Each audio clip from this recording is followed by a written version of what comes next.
He Knows Too Much by Alan Maley.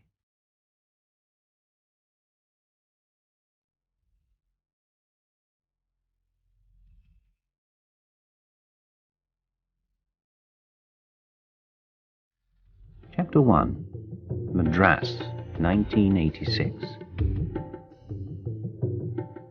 He knows too much. I must ask you to do nothing. But this time I caught him in the act. I have proof, witnesses, everything. There is no possible doubt. Surely, I said he knows too much. The company can't afford to have any problems. Our position is very sensitive in this country. We can't afford to take risks. I'm telling you once again, you will do nothing. And if there is any trouble, I'm afraid I shall have to hold you personally responsible. So, be sensible for once in your life. I see. So, you are telling me to close my eyes to corruption and behave as if nothing has happened. Is that right? Well, I didn't put it quite like that, but if you insist, yes. What Vish does or doesn't do is a minor matter compared with the company's global strategy. Just try to get things in perspective. After all, you won't be stuck in Madras forever. I'll make sure that you're not. So, just go with the flow for a bit longer. When you're in your next post, this will all seem a very long way away, I can assure you. But meantime, no trouble. I hope I've made myself clear. Oh, and by the way, I advise you to forget that we have had this conversation. Goodbye. Dick Sterling put the phone down. His hands were trembling. He was furious with himself for failing to persuade his boss in Delhi, Keith Lennox, to support him, and was disgusted at the mixture of veiled threats and vague promises Lennox had made. He knows too much. The words still rang in his ears. He wondered, not for the last time, just what it was that Vish, the office manager of the factory, knew. How could it be so important that the company's position in India could be threatened by it? It simply didn't make sense. Dick glanced at his watch. 4 o'clock. He called for his driver, Gopal, and asked to be driven home. He'd had enough for the day. On his way out, he passed Vish in the corridor. Vish was a small, fat man who waddled slightly when he walked. His ugly smile revealed 2 large teeth, and his small eyes reminded Dick of a snake. Was it his imagination, or was the man smiling to himself? His snake eyes glinted with self-satisfaction, almost as if he knew he was safe, protected. Dick's car left the Tracton office and made its way slowly along the dusty, bumpy road leading south into the centre of Madras, towards his home. Even though Dick passed these buildings every day, they never lost their fascination for him. No one style dominated this city of contrasts, where majestic but neglected colonial buildings stood next to modern glass and concrete banks, slum huts built from mud and roofed with coconut palms, ramshackle groups of shops selling everything from used car tires to Indian-made foreign liquor, and where the traffic was a chaos of vehicles competing anarchically for the few overcrowded spaces on the roads. The journey home would take a long time.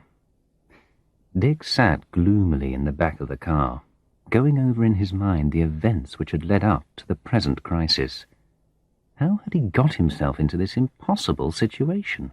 It should never have happened, yet somehow, looking back, it seemed inevitable. Perhaps he was beginning to believe in fate. He had arrived 3 years earlier to take over as general manager of Tracton's factory in Madras. Tracton had been in India since before independence. It had started out manufacturing military vehicles during the war and switched to commercial vehicles and earth-moving equipment when the war ended. Because of its key importance in helping to build the country's industrial base, it had not been completely taken over following independence. Though the Indian operation was technically independent, Tracton's corporate headquarters in London still had overall control. India was, of course, only one of the many countries in which Tracton operated. Dick had been transferred to Madras from Nigeria, in fact, after a series of other overseas appointments. Each of the overseas factories had a general manager appointed from headquarters to oversee the management of the local workforce. In India, this had worked particularly well. The Indian staff was highly trained and efficient. They were also generally easy to work with. The company's enlightened industrial relations policy had made sure of that. Salaries were higher than the average. There was a good pension scheme and generous health insurance benefits. Tracton boasted that it had not lost a day in strikes for over 15 years. Dick had found his senior Indian colleagues particularly good to work with. They knew their jobs inside out and were clearly committed to the company. Many of them had been with Tracton for the whole of their working lives, starting in the factory and working their way up to become managers. They were a good team. The only exceptions had been Visvanathan, or Vish as he was known, the office manager, and his wife, Molly. Molly was in charge of the personnel department. For reasons Dick had only gradually understood, Vish and Molly were regarded by the rest of the senior staff as somehow special. They behaved as if they had special privileges, and expected other staff to defer to them. Dick slowly realized that they controlled other staff members through a combination of threats and promises. Given their positions, they could make life very difficult for anyone who opposed them. Likewise, they could make life easy for those who did what they wanted. Dick knew that this sort of behavior happened to varying degrees in every culture, and didn't think much of it. Indeed, in the first few weeks after his arrival, both Vish and Molly had been all smiles and helpfulness. "You will need a driving license. Don't worry. I know someone in the police. We'll fix it for you. There's no need for you to worry about any of these things. Just let me know, and I'll take care of it," Vish had said. They had invited Dick and his wife Sally to dinner, too. Their newly built house was in the fashionable up-and-coming Kalakshetra colony, close to the sea. Dick had been suitably impressed by the expensively furnished house, which was full of the most modern household equipment. He had half wondered, innocently, whether Vish had had to borrow money to pay for it all. Molly was justifiably proud of her collection of Indian temple carvings, southern Indian bronze statues, and contemporary paintings. They had invited a selection of their closest friends, a High Court judge, a police inspector, an IAS officer, an architect, an ex-minister of finance in the state government, the owner of a shipping company, a couple from the British High Commission, a Tamil film director, and a well-known local painter. Dick felt slightly uneasily that these people had been invited to prove to him how well connected the Vishwanathans were. It had been a pleasant evening nonetheless. It was only later that Dick recalled seeing two members of the office staff helping to serve the meal. He also noted that there had been no shortage of genuine Scotch whisky, a drink not easily available on the local market.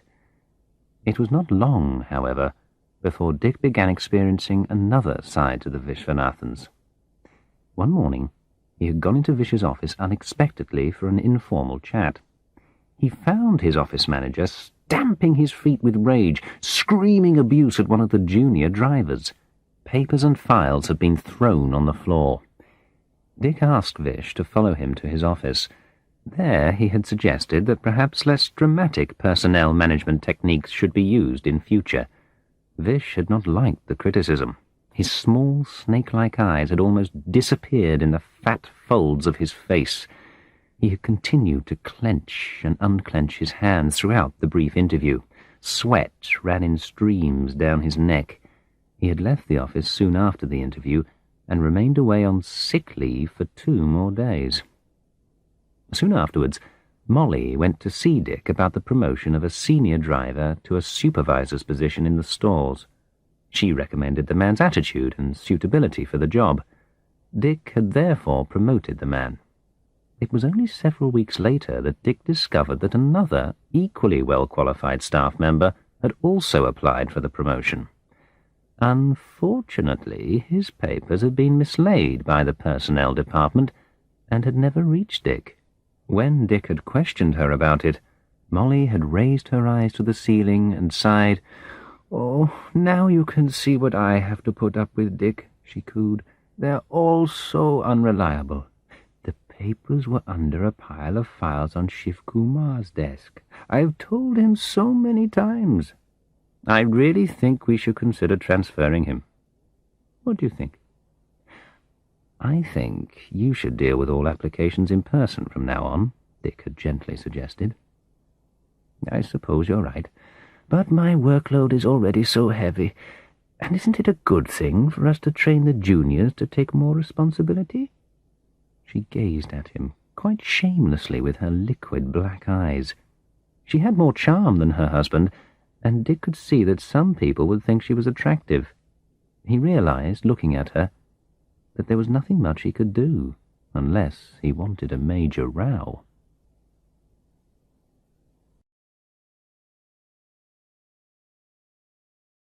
Chapter 2. Family Life. Dick was woken from his thoughts as the car screeched to a stop to avoid an auto-rickshaw and a scooter carrying a family of 4 which had cut across the crowded road outside the High Court buildings.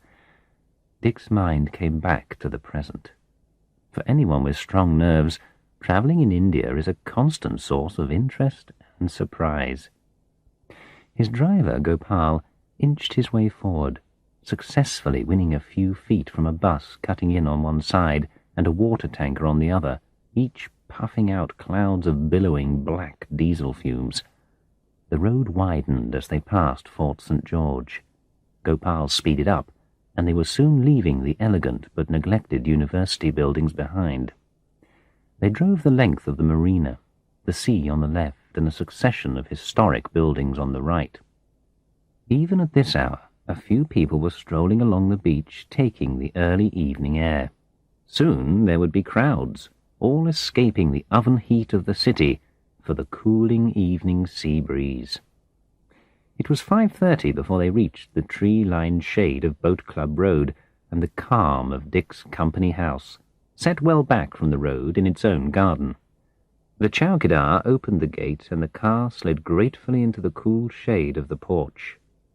There was a note on the kitchen table from Dick's wife, Sally, to say she was out to tea with one of the awful society women who seemed to form a permanent part of their social life. She reminded him that they were to attend a drinks party at the Jassawallas, a Parsi couple they had met at the club the previous week. He groaned, then made his way to the bathroom for a shower. Later, as he sat drinking a cool beer on the terrace overlooking the garden, Dick's thoughts returned to his present problems. He was 48 years old, no longer young, but still young enough to rise in the company. He was in good shape physically, 6 feet tall, slim and muscular, even if his hair was prematurely grey. He had worked for Tracton since leaving university.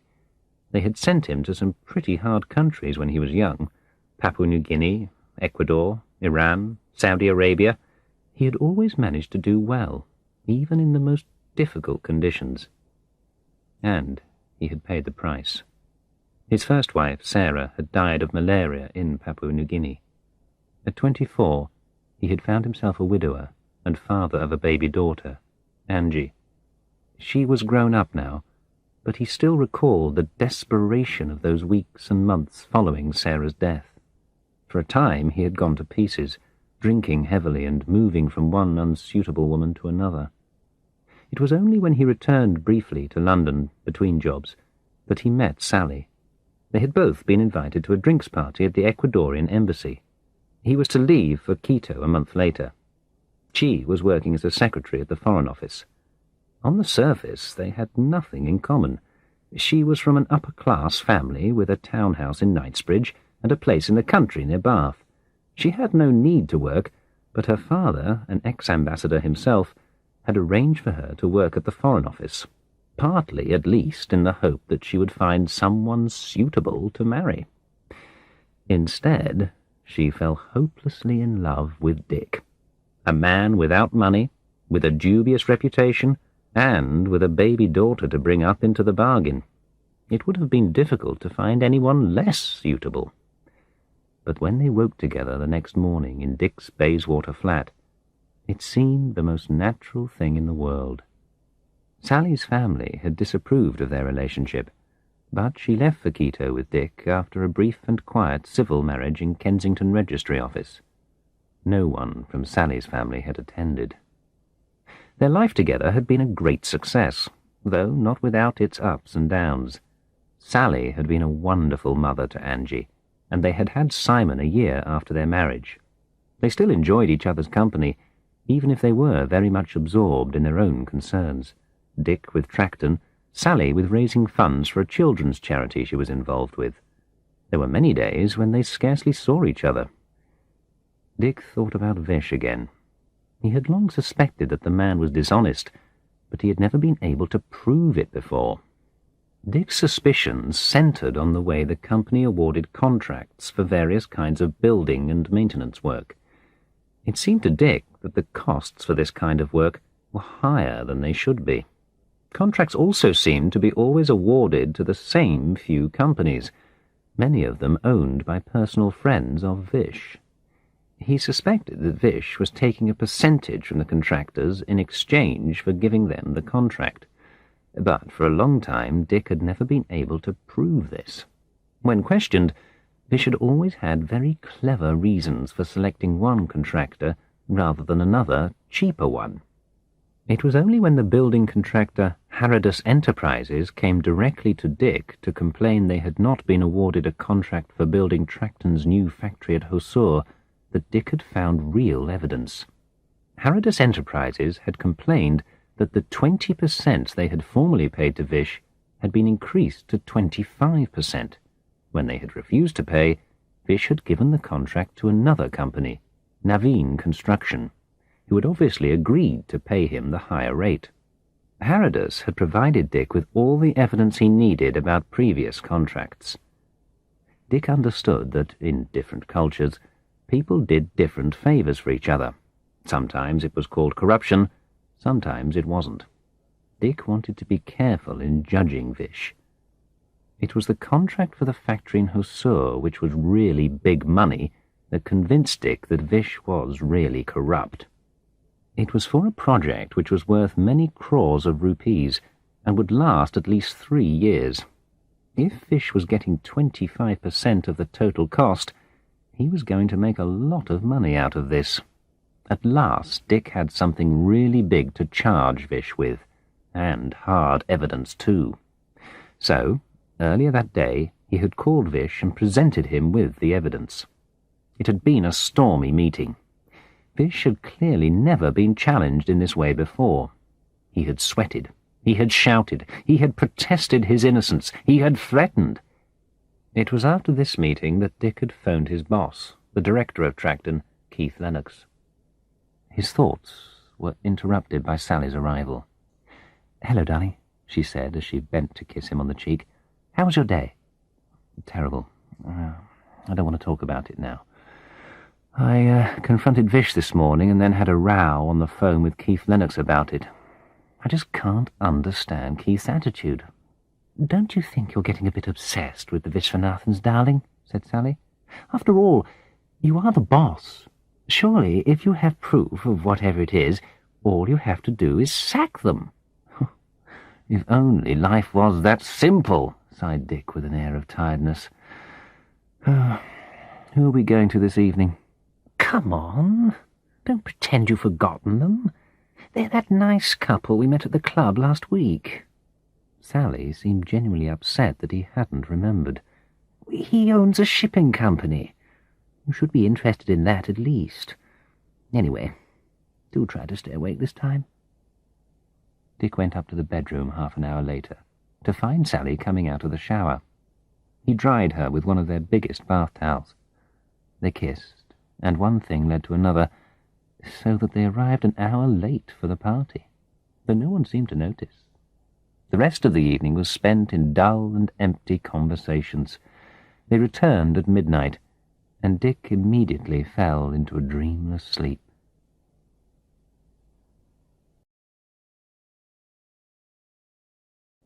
Chapter 3. Threatening Shadows. Delhi, January 1987. In the following weeks, Dick began to receive anonymous poison pen letters. These were usually written using letters cut from the newspaper and stuck crudely onto a sheet of paper. They accused him of a variety of things, mainly of a sexual nature. There were about a dozen such letters. At first, Dick was amused, then angry, then worried. Of course, he was innocent of the accusations, but even a rumour could be damaging, both to him and to the company. He had asked Indian friends for advice. They told him to ignore the letters. The city was full of jealous madmen. Many of his friends, too, had received such letters in the past. They would stop sooner or later.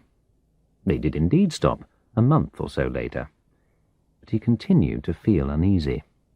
There was someone out there who had a grudge against him, who wanted to harm him. More worrying was the death threat he received.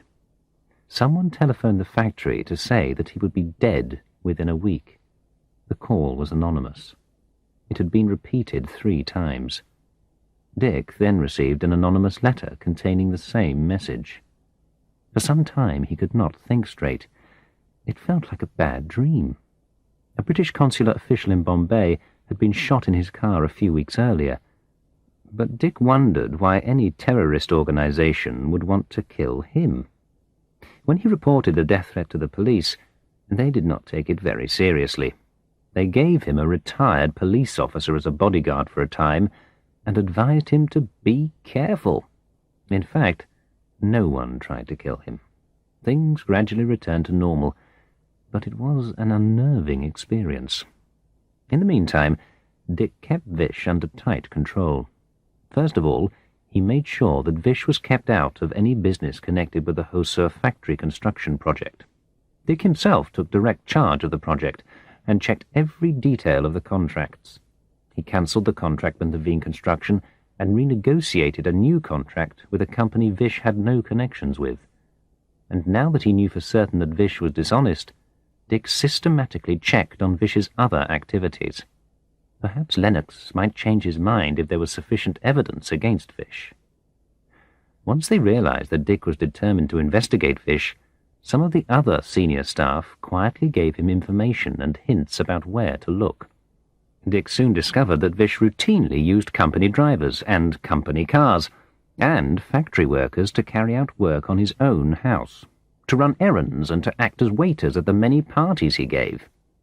He remembered recognizing staff at that first dinner party at the Vishwanathan's house in Kalakshetra.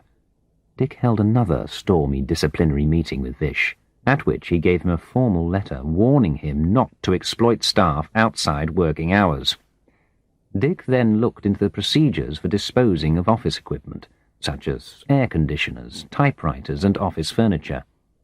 As he had suspected, he found that Vish was selling these at below-market prices to his friends, who then paid the difference directly back to Vish. Dick put a stop to this. He investigated the system of awarding maintenance contracts for the buildings and machinery. Again, Vish was arranging for these contracts to go to his friends and business associates, with a percentage payment to himself under the table. It seemed that everywhere Dick looked there was something shady going on, that every stone he turned over had a snake under it. Every January, the managers of Tracton's Indian factories were called to Delhi for an annual conference, and their performance for the year was reviewed.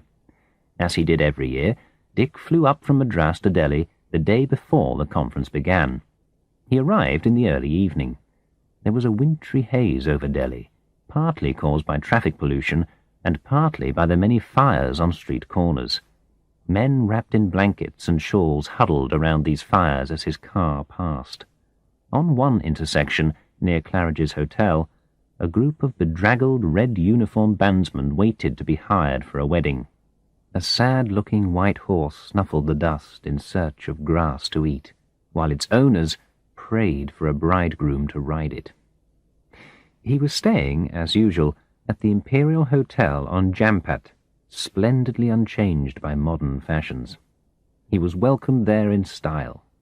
A turbaned porter took hold of his bags and whisked him off to a comfortably old-fashioned, spacious, airy room on the ground floor. Dick would never understand the attraction of modern five-star hotels when such genuine comfort was available. A few moments later, the porter returned with a letter. Dick sat down and read it, quickly at first, and then more slowly, trying to take it in. The letter was from Lennox. Dear Dick, we're all so looking forward to seeing you here in Delhi again. Plenty of issues to discuss, as you'll see from the enclosed agenda. I think we'd better organise our annual appraisal interview slightly differently this year. There are some difficult issues to be dealt with, especially on the personnel management side. In view of your long association with the company, I don't want to rush to any conclusions, but clearly I have to keep the company's best interests in mind. To keep things confidential, I think it's better to do this outside the office. I suggest, therefore, that we meet for a business breakfast at my place the morning after the conference is over. It will give us a better chance to discuss your future. You'll be away in time to take the early afternoon flight to Madras, so no problem there. Barbara and I look forward to seeing you for drinks this evening along with the others. Yours, as ever, Keith. At 7, a company car collected him and took him off to Keith's house, just off Aurangzeb Road, opposite Claridge's Hotel. Most of his colleagues had already arrived. He felt strangely uneasy. The letter, with its combination of forced friendliness and concealed threat, "Keep things confidential. I have to keep the company's best interests in mind," had unnerved him. He felt insecure, even among these people he had known and worked with for years. Cameron Laidlaw from the Calcutta office joked with him about their entry into middle age. Was this a veiled suggestion that he was getting too old for his job? Jim Prentice from Bombay talked enthusiastically about the latest management systems. Was this a hint that Dick was somehow falling behind the latest trends? Frank Prendergast from Kanpur talked darkly about major restructuring. Did this mean some senior jobs would soon be lost? And Keith himself constantly referred to the generation gap and the need to update. Was this an indirect criticism of the more experienced staff? By the time they sat down to dinner, Dick had drunk more than was wise. By the end of the dinner, he felt the floating sensation which he knew was a danger signal. He excused himself and left, staggering slightly as he made his way to the car. The 2-day conference went well. All the factories had had an exceptionally good year, and profits were soaring. But throughout the conference, there were ambiguous remarks about the future and conspiratorial looks between those sitting round the table. Dick wondered what was going on below the calm surface of the meeting. Or was it just his imagination? The morning after the conference, Dick went for a walk in the garden around Humayun's tomb. Even at 7 in the morning there was plenty of activity. Overweight women in tracksuits jogging heavily in the frosty dawn light, hoping to cancel out the overeating of the coming day with a little gentle physical exercise. Respectable gentlemen in woolen scarves walking their dogs, students training in the chill of the dawn, and all of this in the looming shadow of the great crumbling domes of the Mughal Emperor's mausoleum, mysterious in the misty air. By 8:30, Dick was in the dining room at Southend Road. Keith's wife, Barbara, had welcomed him, looking fresh and bright as usual. She was a comfortable woman, completely devoted to making her husband happy. She spent most of her time and energy on her home and on cooking, for which she was justly famous. Everyone enjoyed Barbara's homemade cakes, her pies, her soufflés, her barbecued fish. She was not a very stimulating person to talk to, unless the subject was cooking, gardening, interior decoration, or babies, but everyone liked her for her simple kindness and for her tact. In spite of her position as the boss's wife, she never made anyone feel small or unimportant. After a few minutes of polite conversation with Barbara, Keith appeared, Barbara then tactfully left them alone together and went upstairs. "Tea or coffee?" asked Keith politely, the perfect host. Dick wondered uneasily if this was the condemned man's breakfast. "Coffee, thanks. But can we get on with the interview, Keith? I'm a bit confused by your decision to hold it here." "There's no hurry, Dick. Let's just enjoy our breakfast first, shall we?" And he took a large mouthful of bacon and freshly fried egg as he spoke. Dick had no appetite for the food, but he managed to chew his way silently through it. When they had finished, they moved with a last cup of coffee into Keith's study. It was a room designed to impress visitors, with framed photographs of Keith with the President of the Republic, Keith with the Queen, Keith with the Minister of Trade and Industry. The bookshelves were lined with the latest books on management, and a state-of-the-art personal computer stood on his desk. "Right, Dick. Let me come to the point as quickly as possible.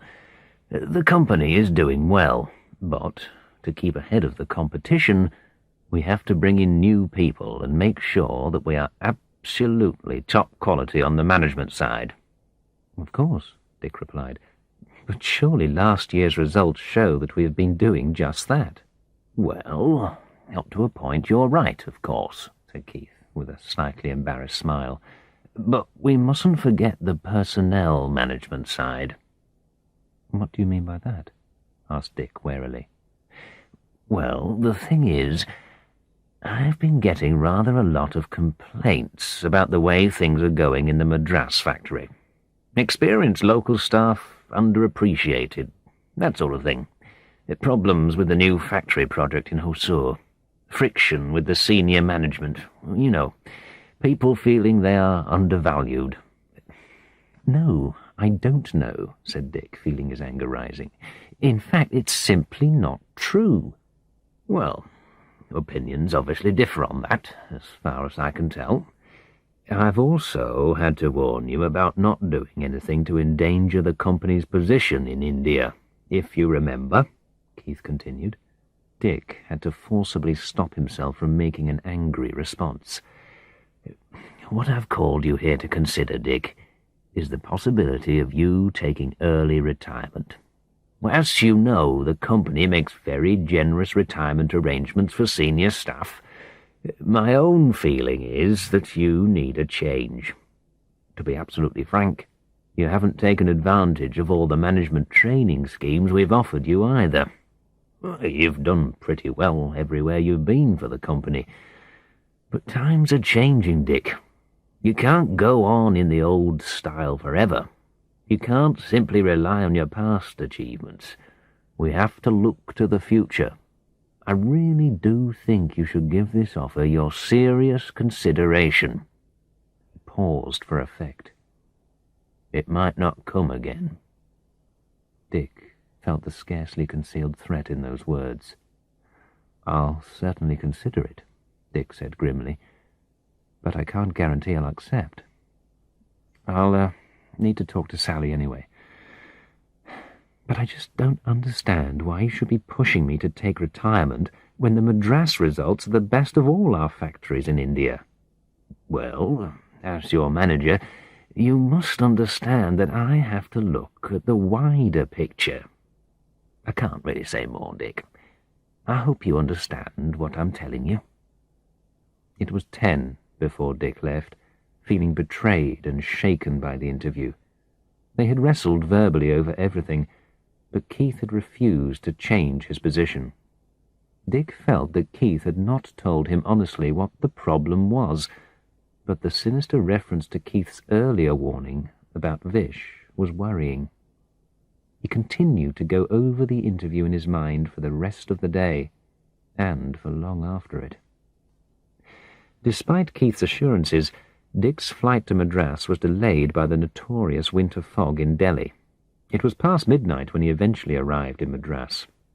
During the drive from the airport back to his home, he dozed in an unpleasant half-sleep, barely noticing the stray cattle and water buffaloes wandering across the path of the car.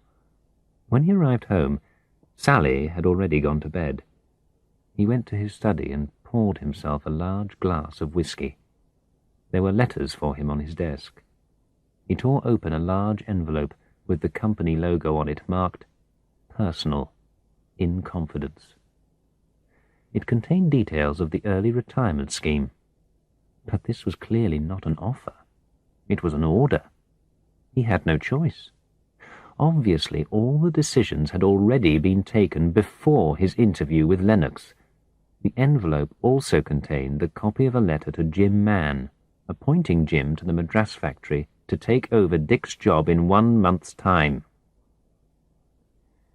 He poured himself another glass of whiskey. He felt angry at the injustice, at the hypocrisy of Keith, who had not had the courage to tell him the whole truth. And then depressed, as he thought about his own loss of self-respect, his stupidity at having trusted old friends. He felt betrayed. He had worked for Tracton for 25 years, had sacrificed his first wife to it, and a gaping emptiness now faced him. His whole life had been built around a company that had just decided to throw him out for no good reason. There now seemed very little to live for. It was 5 before he eventually dragged himself to bed. The empty bottle stood on the desk, the only witness to his agony.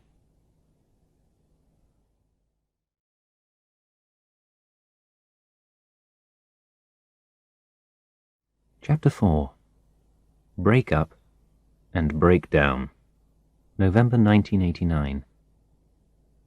With nothing to keep them in India any longer, Dick and Sally returned to England and moved back into their house in Cambridge. It was a big, comfortable house on the edge of the city, which they had bought many years earlier, and only used occasionally for holidays. The rest of the time, it had been rented to visiting professors from abroad. It was the nearest thing they had to a home, but still it felt unfamiliar, somehow temporary. For a time, Dick made an effort to readjust to life in Cambridge. They joined a film club, visited the theatre regularly, gave 1 or 2 small parties in an attempt to re-establish contact with old friends. Dick even had dinner in his old college once, but found the social atmosphere so chilly, the conversations so boring, and the food so indigestible that he decided not to repeat the experience. He even offered his services as a lecturer at evening classes in business administration, but there were no vacancies. Dick quickly realized that he no longer felt at home in Britain. It was also clear to him that he had no real friends left in England, and that his sense of purpose had been destroyed when he lost his job. He tried not to feel bitter, but it was difficult. Gradually he sank into an aimless existence, sleeping late, reading the newspapers till midday, then going down to the local pub for a few pints of beer and a sandwich. For Sally it was different. She fitted back into Britain as if she had never left it. She slipped effortlessly into a social life he had never shared anyway. She found part-time work in a local charity organization. She had a role. He realized that she belonged here, whereas he did not. Not anymore. They shared less and less. He broke off relations with his daughter Angie over an argument about how she should bring up her children. Angie and her husband believed in giving their children total freedom. This was not the way Dick had been brought up. Neither was it the way he had raised Angie herself. During a visit to their house, they argued, and Dick stormed out of the house. He never visited them again.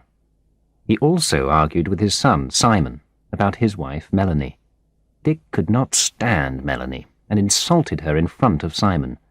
Neither Simon nor Sally ever forgave him. He had isolated himself from his wife and his children. Now he felt isolated even from himself. Sally spent more and more time out of the house. Dick spent more and more time in it. He began to drink heavily. Sally would return at 5 in the evening to find him drunk. She began to come back later, hoping to find him in bed. He usually was, snoring noisily. They spoke little to each other, and when they did, it was only to talk about everyday practical matters, Who would get petrol for the car, and what they would buy at the supermarket, when the bills had to be paid, when the tax returns were due. It was only occasionally that Dick felt able to speak about his inner feelings of hopelessness and despair. "I know you think I'm exaggerating," he began one Sunday morning over breakfast. "I know we're well off. My pension is more than enough to live on. We don't have to worry about money. We have a nice house. Cambridge is a dream city. I know all that. But can't you understand that I have lost my sense of purpose?" "All I can say is that you'd better find another one, then," Sally replied, not very sympathetically. "It's easy enough for you to say that, but I can't focus my mind any more. I feel as if I can't do anything useful any more. No one needs me any more. You've got your life. The kids have theirs. And anyway, I've spoiled things there too. The company was my life. I don't seem to be able to find anything else worthwhile to do." "Well, one thing you could certainly do is drink less. To be honest, I think you're pathetic. You're just wallowing in self-pity.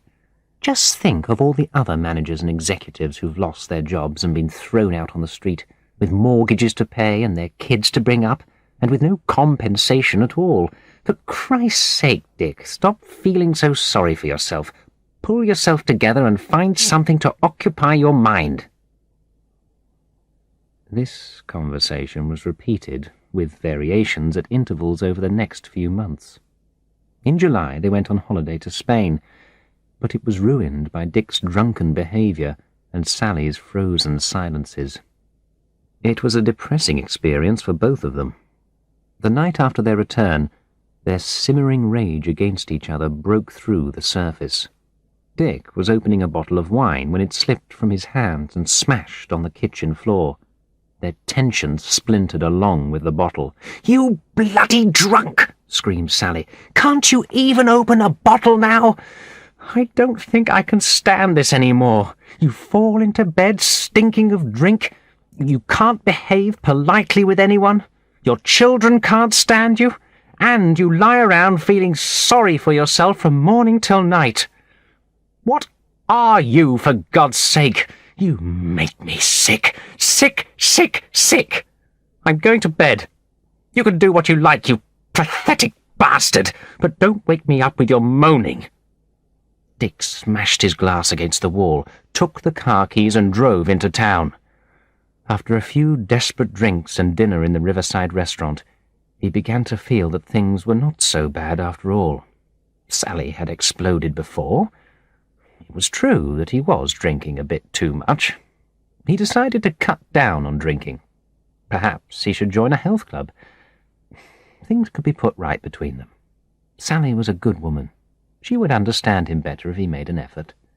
She would appreciate that. The alcohol made him feel optimistic. He left the restaurant and stumbled unsteadily along the towpath next to the river.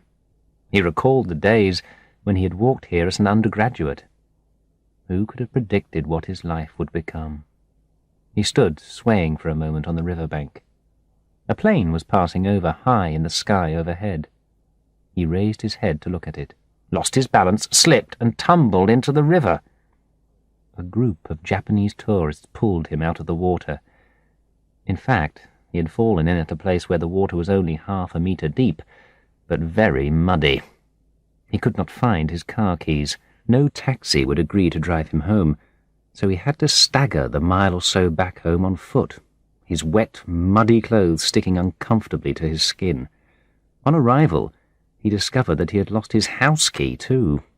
Sally opened the door to find a stinking, muddy husband on the doorstep. She said nothing until the following morning. "I'm sorry, Dick, but we can't go on like this," she said at breakfast. "I've tried to be patient with you. I do understand that you've been injured by what's happened, but I just can't stand it any longer. I don't recognize you anymore. You're not the man I married. You've become a total stranger. The only thing is for us to separate, at least for a time. Either you leave or I do. You decide. Please sleep in the guest bedroom tonight. I shall be out all day today. We'll speak again tomorrow morning." But by the time Dick got out of bed the next morning, it was 11 o'clock. Sally had gone out. He packed his clothes, some personal papers, and his laptop computer into 2 cases. He called his sister Maureen in Reading to ask if he could stay for a day or 2. He wrote a short note to Sally. Then he called a cab and left the house in Long Road. He knew he would never return to it.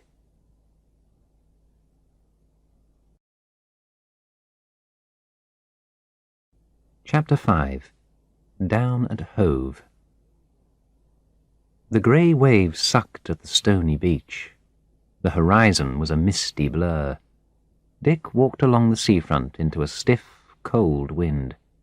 Spray from the sea, mixed with icy rain, lashed his face. It was only 3 in the afternoon, but the sky was already dark. Soon it would be evening, then night. Another endless night to be spent alone. He made his way unsteadily back to his small flat in George Square. The square was impressive. The grand Regency-style houses took up 3 sides of it. The 4th was open to the sea. A public garden occupied the centre. His flat was on the 3rd floor. It comprised a living room, a bedroom, a study, a small kitchen which smelt of old cooking oil, and a tiny bathroom with noisy plumbing. It was cramped and depressing. But it was anonymous, and it was cheap. Dick had rented it from a friend of his sister Maureen, soon after leaving Sally 3 months previously. As autumn turned slowly to winter in Hove, Dick's despair grew deeper. The days were a succession of self-hatred, drinking, and nightmare sleep. Each morning he woke at 4, then struggled to find sleep again. By the time dawn came, he had fallen into a deep slumber, and only woke again at 11. He got into the habit of taking lunch in a cheap Spanish restaurant on the high street. They served an oily paella with a red house wine which tasted like antifreeze fluid. The main attraction was the waitresses, who were young and attractive, and obviously available for other services if required. He had only once invited one of them back to his sad flat. He decided not to repeat the experiment. Sex without commitment was not his style.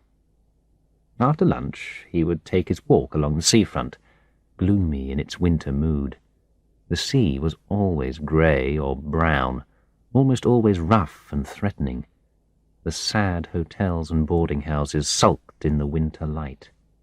Hove was a forlorn mixture of the genteel and the shabby, of retired civil servants and unemployed teenagers.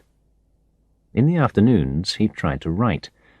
At first he had thought about writing his memoirs. He quickly realized that no one would be interested in reading them. He then began writing poetry. It was intensely personal. It was confused. It was certainly not likely to be published, but in some ways it kept him from going mad. In the evenings he would drink steadily until he fell into a deep sleep. More than once he woke in the middle of the night to find himself still slumped in his armchair. The days were a blur, lacking any focus, any purpose, anything to look forward to. He rarely received anything through the post except advertisements and bills, but one morning he was surprised to find a letter with an Indian stamp on it. Sally had sent it on from Cambridge. He recognized the neat handwriting as Ramu's. Ramu, short for Ramanathan, had been his personal assistant in Madras, a sort of secretary, adviser, and confidant rolled into one. He had also become a good friend. Dear Dick, I hope all is well with you and with family members also. I have been worrying a little because we have not been hearing from you for some time now. Suresh and others have been asking of you also. Please send us your news soon to relieve our worries. I am fine, but I have been transferred by Mr. Mann to registry. It seems he prefers someone recommended by Vish as an assistant. I wonder why. Otherwise, things are running much the same way. The factory is doing well, but the Hosur factory project has been suspended. Something to do with changing contractors, but management does not tell us what. There is a rumor that Vish is renegotiating the contract with some other company. That will be interesting, will it not? People also say that Mr. Lennox will soon be returning to London on promotion. You remember Nagarajan in the accounts department? You helped him out when his wife died. Well, he has also taken early retirement and gone back to his hometown near Bangalore. He is a broken man. All along I have suspected something, but now I am sure. The reason you and Nagarajan were sent on early retirement is definitely some sort of plot of Vish and Molly's. They somehow persuaded Lennox to get rid of you. How do I know this? I will tell you. Number 1. Before you went to Delhi that last time, Molly had also gone. She said that she was on sick leave, but I have found on the file the receipt for the air ticket. In central filing we can discover many things. I checked with Pal in the Delhi office, and he remembers seeing her in Lennox's office at about that time. Number 2. I have also overheard some interesting conversations. One day I heard Vish threatening Nambiar in accounts. You do what I told you, or I'll arrange for you to take early retirement too. On another occasion, I overheard Molly telling one of her friends that Mr. Man was not like you. He knew how to behave himself. He had learnt his lesson from what had happened to you, she said. Number 3. I have also obtained a personal note from Lennox to Vish. Don't ask me how I came by it. In central filing you can sometimes find things which ought to have been destroyed. Anyway, it is obviously about you. It agrees with Vish that something has to be done urgently, because you were getting too curious, especially about the Hosur factory project. I will show it to you one day if you wish. What does all this mean? It means that they were all in it together. It means that they all wanted you out of the way. Maybe you can understand why, but it is not yet clear to me. Anyway, I thought you should know about it, in case you can make some sense of it. I hope I have done the correct thing by informing you of same. I will write another letter when I hear from you. All your friends here join me in sending very sincere greetings to Sally and to your good self. Yours, Ramu. The letter was dated 15th of October, so it had taken some time to arrive. Dick made himself a cup of coffee and took it to the big window overlooking the square. It was raining, and a lone traffic warden sticking fines on parked cars was the only sign of human life. Dick read the letter again, then reread it. He sat reflecting on its contents, thinking back to the time of his retirement. He forgot to go out for lunch, and it was 3 in the afternoon before he got up from his desk. He grabbed his coat and went out for a long walk along the seafront. He felt he was thinking more clearly than he had for months. The letter had confirmed all of his suspicions, and, as he walked, his thoughts were a mixture of happiness and anger. He was happy that he still had some friends back in India, and angry that he was right about the connection between the Vishwanathans and Lennox. His thoughts then turned to revenge, and by the time he returned to the flat, his mind was made up. He would find out what lay behind the relationship between Lennox and the Vishwanathans and make it public.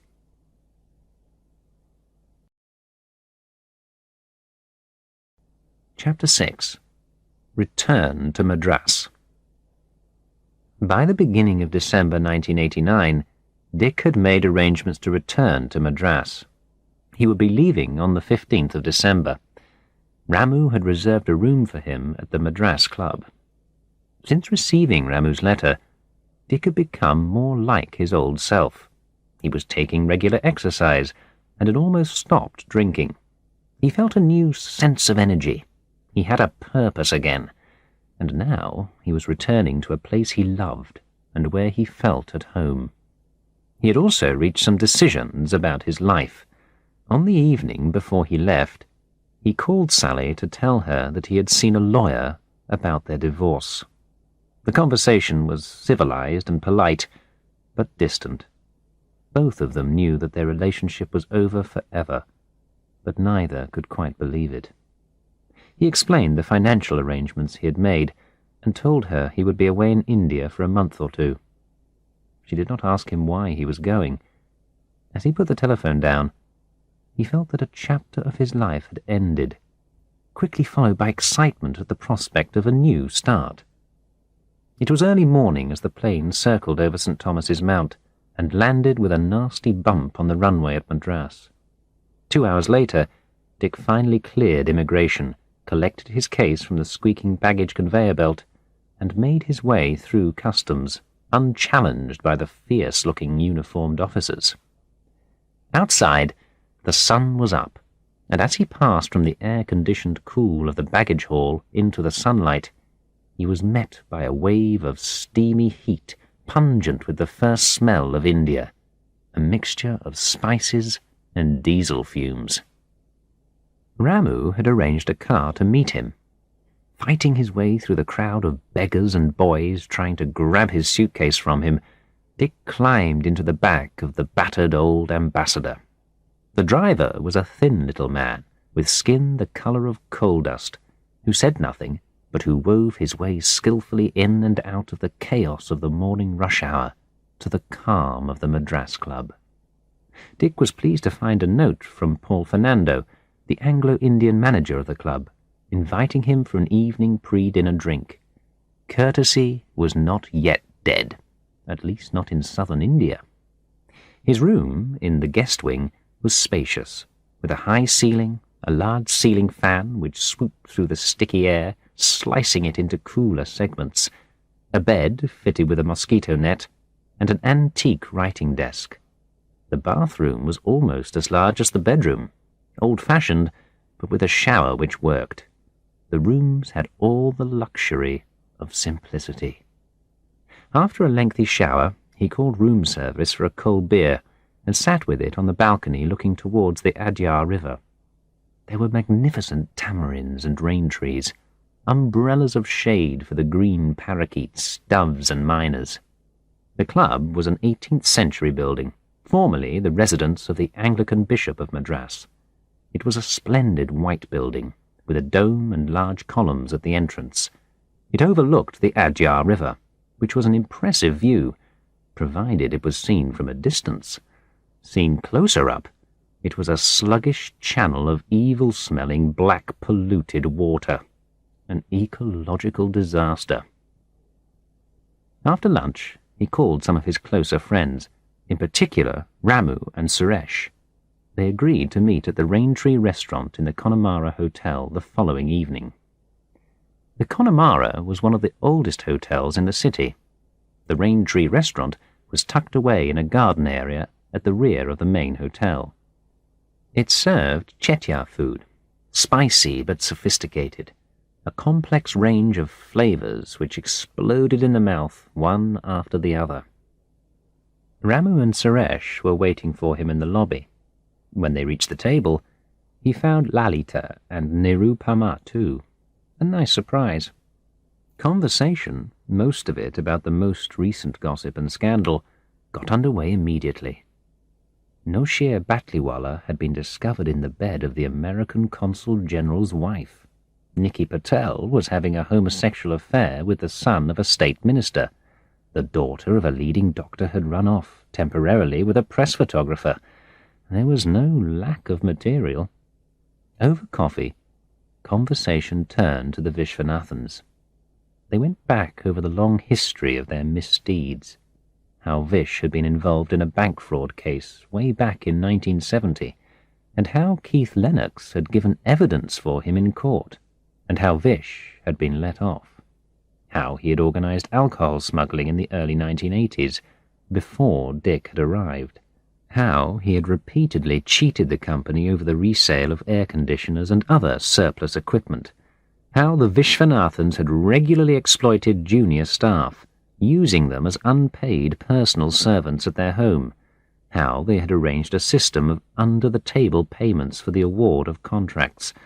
The list went on and on. The Vishwanathans had done very well out of their position. But questions still needed to be answered. How had they got away with it for such a long period? And why should they have been considered dangerous to the company? It made no sense. Surely it should have been easy just to get rid of them. Why had no one done it? One new thing which Dick learned was that Molly had been away for a year in the UK in 1970. This was very unusual, and no one knew why she had been given permission to go.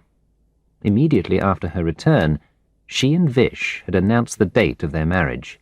It had attracted attention at the time because Vish was a Hindu Brahmin and Molly a Keralite Christian, and the fact that they had hardly known each other before Molly went away so suddenly in 1970. They never had any children. Dick also wanted to find out what had happened to Nagarajan. Nagarajan had been in charge of accounts at Tracton when Dick left. He had been closely involved in the Hosur factory project. Suresh gave Dick his address in Devanahalli. "I don't know exactly what he knows, but I'm sure he knows something, and he likes you. He always used to talk about how you helped him out when his wife died. Maybe it will help if you take a bottle when you visit him. Anyway, if anyone can help you, I'm sure he can."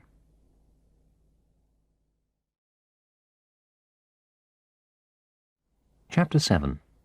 Nagarajan. It was not until after Christmas that Dick managed to establish contact with Nagarajan. His letters went unanswered, and the telephone number Suresh had given him rang engaged the whole time. Dick spent the Christmas and New Year holiday looking up old friends. Eventually he received a card from Nagarajan, inviting him to visit at your earliest convenience. Dick took the early morning flight to Bangalore and checked into the West End Hotel, his favourite hotel in the whole of India. It was still an island of peace in a city which had gone wild with development. The rooms were in separate buildings surrounded with gardens and trees. The service was efficient and polite, and the rooms comfortable and spacious. It took Dick some time to get through to the number in Devanahalli. Nagarajan eventually came to the phone. He sounded vague and confused, but the line crackled so badly that Dick could not really tell. He managed to communicate his message, that he would be coming over to Devanahalli the next morning. Nagarajan told him he would be welcome. Dick took an early breakfast on the terrace of the West End. He ordered idlis with masala and chutney, and the jet-black Southern Indian filter coffee. The grass in the garden was wet with dew, and he wrapped himself tighter in his Kashmiri shawl to keep warm. There had been a wedding party in the garden the night before. Now the grass was littered with fading orange marigold garlands and bruised jasmine flowers, turning from white to brown. He wondered how long the newly married couple's happiness would last. He hoped it would be longer than the brief beauty of these flowers. He hired a car with a driver for the day, and by 8 they were threading their way through the morning rush hour towards the northern exit from the city. Under the British Raj, Bangalore had been an army town, with wide tree-lined roads and comfortable bungalows. It was still an important military base, but now it was also the high-tech capital of India, with space industries, aeronautics, computer software, telecommunications, silicon chips, the works. The bungalows were being rapidly replaced by high-rise blocks, shopping malls, and luxury apartments, and it now had the worst traffic pollution Dick had experienced for years. They passed the Maharaja's palace, hidden behind groves of eucalyptus trees. Then out beyond the agricultural college and all the research institutes which were springing up along the road. They passed the Parsi Towers of Silence, where dead bodies were left exposed to be eaten by birds of prey. It looked abandoned, and did not seem to have been used for some time. The traffic was chaotic. Yellow auto-rickshaws weaving in and out of the traffic, sometimes carrying 7 or more people. Buses so overloaded that they sagged down at one corner. Lorries piled so high with sugarcane that they seemed about to turn over. Old cars driven by even older men, clutching the steering wheel as if their lives depended on it. And they did. Gradually, the traffic thinned as they got farther from the city. Rural India, the India of the villages, surrounded them again very soon after they left the city. Bullock carts moved slowly along, loaded with sugarcane, hay, groups of people. The road was lined with tamarind trees, many of them scarred by traffic accidents, and with families of monkeys playing under them. Beside the road, there were the dark green mango orchards, fields of grapevines, groves of coconut palms, silvery sugarcane plantations, small fields of red peppers, and, of course, the bare granite rock of the Deccan Plateau. They turned right at the road junction at Dodbalapur, taking the direction of Nandi Hills. Dick had heard about the hills, but never visited them. He did not realize then what an important role they were to play in his life. It was 10 when they arrived in Devanahalli. It took some time before Shoked, the driver, located Nagarajan's house. They found it in a quiet lane, well away from the town centre. It was a single-storey house, built from granite blocks, like all the other houses in the town. It was built around a courtyard, in the traditional southern Indian style. Nagarajan was waiting for Dick at the entrance. Dick was shocked when he saw Nagarajan. He was like a dried-up plant, brown and lifeless. They went into the courtyard of the house. Sitting in a shady corner, they began to talk. Nagarajan's daughter, Lakshmi, served them coffee. When Dick first saw Lakshmi, he felt he instantly recognized her, although he had never met her before. It was as if he had always known her. She was in her early 30s, or so he guessed. Her skin was dark, much darker than Nagarajan's, with a warm glow. It was her eyes which caught his attention first, dark pools in which her feelings surfaced. Her long, jet-black hair hung down her back. She wore a simple sari, which did not completely hide the outline of her full breasts and narrow waist. She moved with an indefinable grace. She was, quite simply, the most beautiful woman he had ever seen. Their eyes met briefly before she bent to pour the coffee.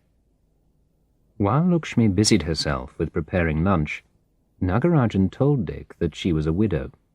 He had arranged her marriage to a boy from the same community, a computer software specialist. They had married at the boy's hometown, near Udupi in North Karnataka, when she was 22. By then she had completed her M.A. in English literature. It was time for babies, grandchildren to warm the old people's hearts and to justify their years of work and struggle. But no children came.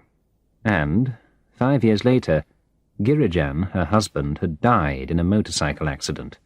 She had returned to her father and now took care of him in his retirement. That was the only role left to her. As they talked, Nagarajan drank. Dick had brought him a bottle of duty-free whiskey as a present. Nagarajan steadily drank his way through it.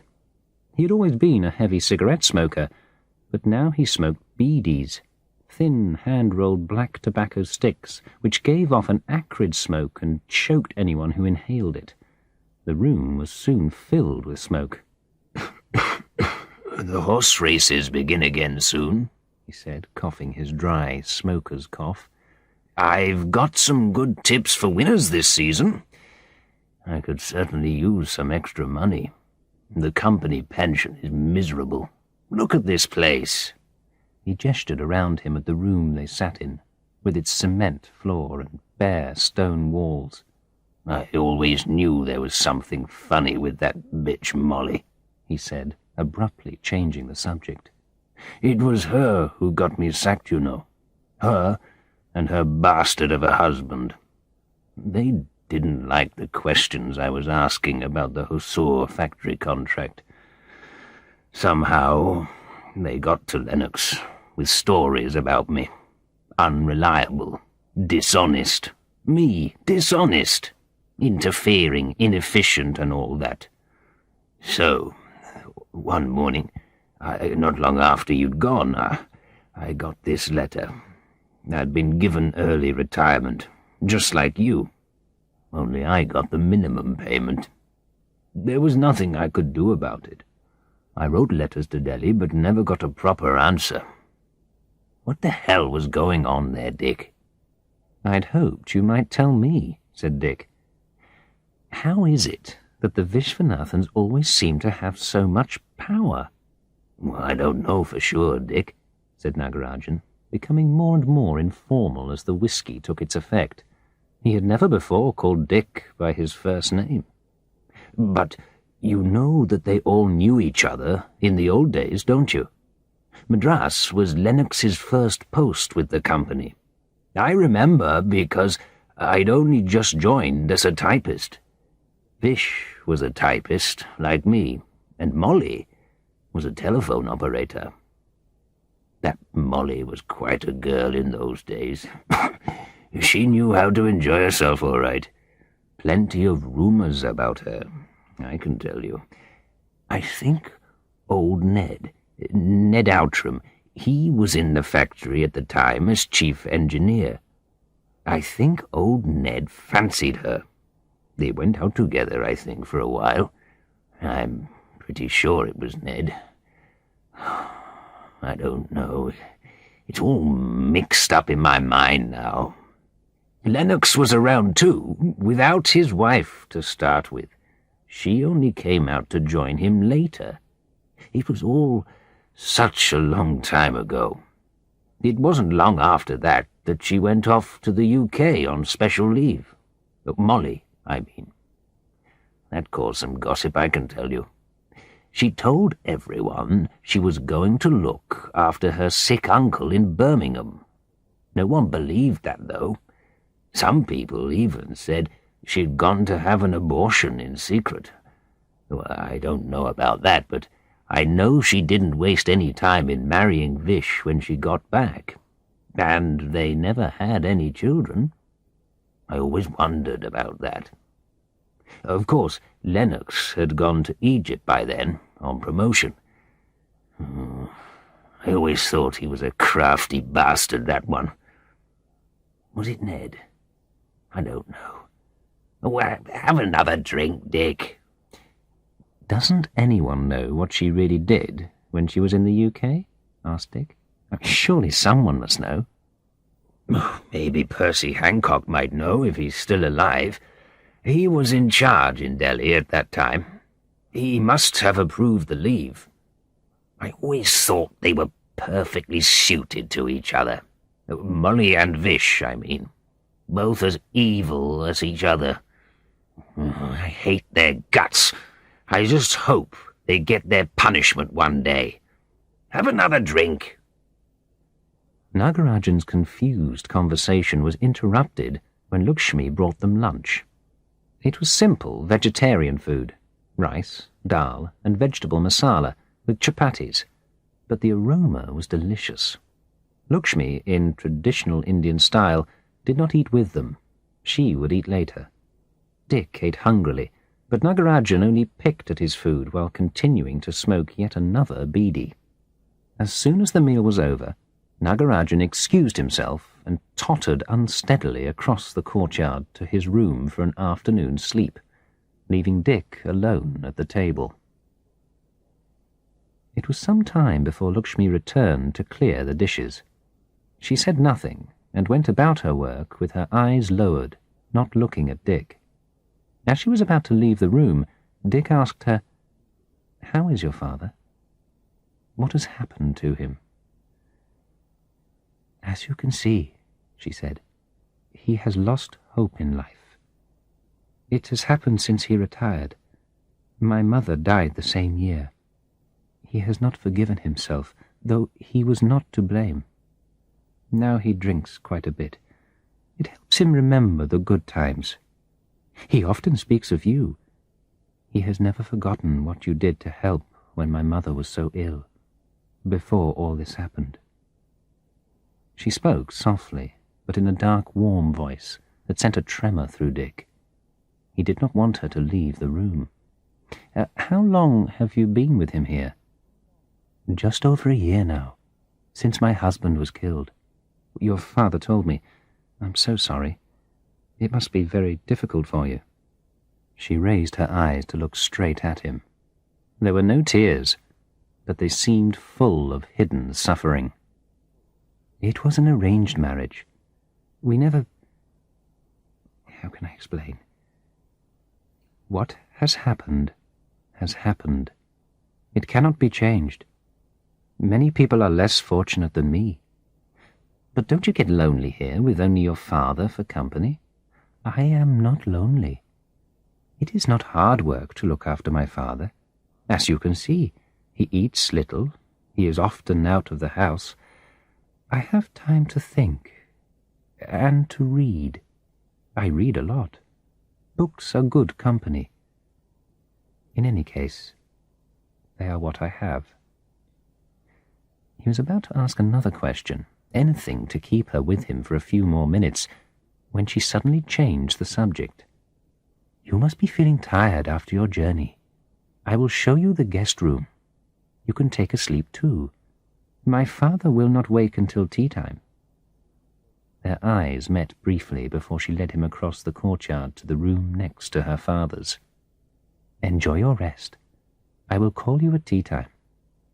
She turned away from him and walked slowly back across the courtyard.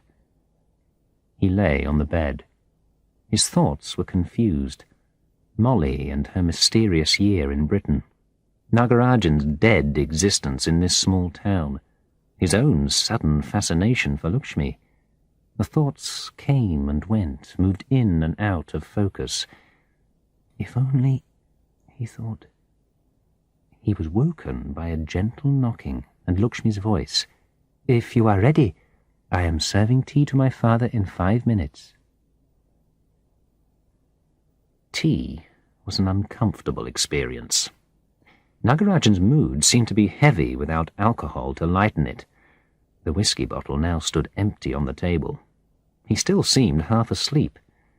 He silently smoked one beedi after another while slowly sipping his tea. Lakshmi said nothing, though Dick occasionally caught her eye. After drinking 2 cups, Dick rose to leave. "Why don't you stay?" asked Nagarajan roughly. "Isn't my house good enough for you?"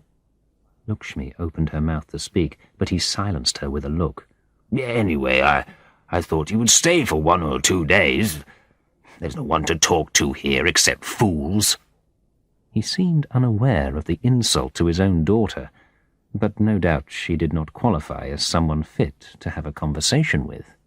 "Anyway, go if you must, but you're always welcome to my house. I have never forgotten what you did for Mrs. Nagarajan. Ask Percy Hancock. He must know something." Dick left him slumped in an old chair in the corner of the darkening room, still smoking. The sound of his cough followed Dick out.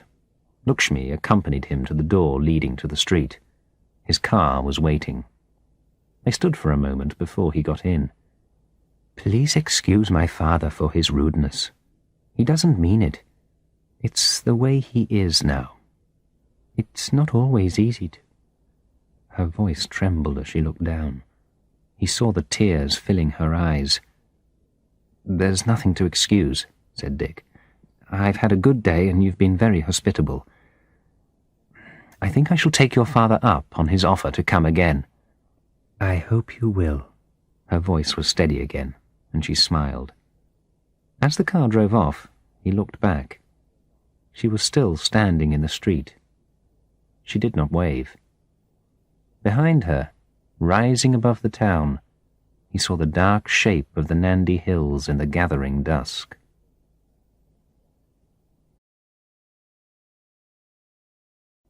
Chapter 8.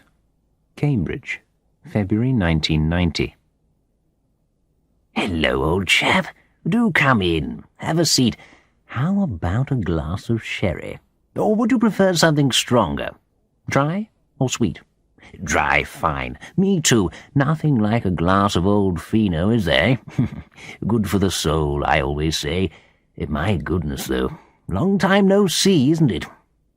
Now knighted, Sir Percy Hancock, former chief executive of Tracton, and before that head of the Delhi office of the company, sank back into his leather armchair, sherry glass in hand, eyes twinkling behind his half-moon spectacles. Dick guessed that what he meant by long time no see was, "What the hell have you come to see me about after all these years? I smell a rat. What are you trying to get out of me?" Sir Percy was well known for his charm. He was the son of a baronet, had been educated at Eton and Trinity College, Cambridge, had a distinguished record with the Guards during the Second World War, for which he had been awarded a DSO, had married the daughter of a banker, done very well for himself with Tracton, and was now a widower, enjoying his sunset years alone in Cambridge. The last thing he wanted was trouble. And, despite his sophisticated, kindly, charming manner, he had a reputation for acting ruthlessly if the occasion demanded it. But everyone said he also had the memory of an elephant.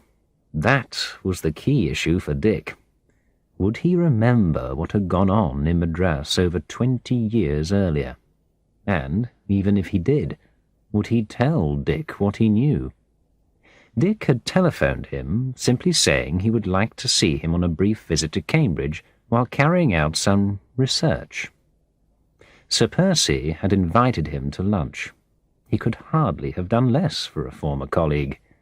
The Georgian house in Chaucer Road was spacious and comfortable in the English style.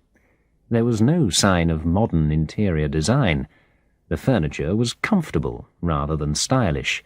There were antique Persian rugs on the floor. The walls were covered with old pictures of Eton and Cambridge, with framed photographs of Sir Percy's father being introduced to King George V, of Sir Percy with Nehru. It was not exactly a museum, but it had a strong sense of history about it. A long garden stretched away behind the house, equally English, with wide flower beds, flowering trees, and perfectly kept grass. Even in winter there were flowers. So, what's all this about research, eh? Didn't know you were into the academic stuff. What's it all about, then?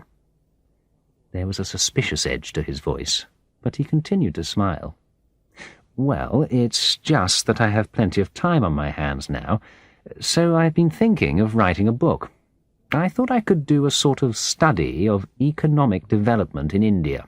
I'd use Tracton as a kind of case study, so I'm just collecting some background information, filling in details I'm not familiar with, that sort of thing. I know you're a real encyclopedia on the early days of the company, so I thought I'd try to pick your brains to see if my idea is possible. Oh, not many brains left now, dear boy, Sir Percy said innocently. I say, mustn't let the food get cold. Let's have our lunch. Cooks are so hard to find these days. I'm lucky to have Mrs. Dobbs. Can't afford to upset her, you know. Mrs. Dobbs, a large, silent woman in her 50s, served them smoked salmon, followed by a delicious meat pie and a lemon sorbet for dessert. They drank Gaiac Pearl with the salmon. Get it from a chum of mine. Has a vineyard, you know. Not bad, eh? They also drank a dark red fruity Cahors with the pie. You have to take care of yourself when you're my age, said Sir Percy, referring to the lunch. Regular meals, good solid food, proper food. None of this junk food, you know. Keep it simple, though. Nothing in excess, what? Have another glass to finish off? Oh, never mind. I'll finish it for supper. Good for the blood pressure, I believe. Let's have some coffee in the study." As they sat in the comfortable book-lined study, Dick realized that Sir Percy had successfully diverted him away from the subject of Tracton all through lunch. He must find a way of getting back to the subject now. "How long were you with the company in India, sir?" he asked casually. "Oh, over 10 years, dear boy, over 10 years. But, of course, I don't remember much now. I've lost contact with everyone, you know. No one has any time for an old fool like me, what? I just look after my garden these days. Are you interested in flowers at all?" Dick did not reply to this, and returned to his questions.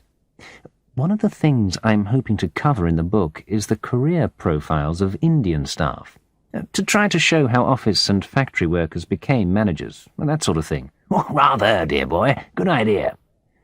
Dick decided that he must circle round the subject to confuse Sir Percy before coming to the point. So he asked Sir Percy about a number of staff from the Delhi headquarters who had done well for themselves as managers. He asked about staff in Bombay, in Calcutta, in Kanpur. Sir Percy talked on and on about what he remembered of them, much of it surprisingly frank and honest. It certainly showed that his memory was as sharp as ever. Dick swallowed hard and attacked. "Do you remember the Vishwanathans in Madras, sir? Now, they did very well." "Oh, yes, Molly and Vish. I remember sending both of them on training courses at various times. Well, that sort of thing. Excellent material. Splendid. Nice couple, too, as I recall. Of course, I didn't know them personally or anything like that." Dick decided to try a daring tactic to surprise Sir Percy. Perhaps it would work. At least it might catch Sir Percy off his guard and make him tell Dick something useful.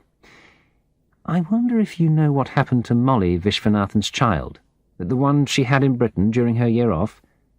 You did know about that, of course. You must have approved her special leave." Dick realized with a thrill of excitement that he had accidentally stumbled on the truth. He had hit his target. It was as if a chill suddenly came over the room. Sir Percy had been taken off his guard, and for a split second only he lost his easy, self-assured manner. But almost at once he recovered it. When he replied, his voice was as silky and relaxed as ever. Yes, of course. Bad business, that one. Poor gal got in trouble with one of the British staff in Madras. You know, couldn't have that sort of thing going on. Had to get her away for a bit. She could have stayed on in the UK with the boy, but she decided to go back. Named him John, I think. Yes, John. Gave him her own family name, Verghese.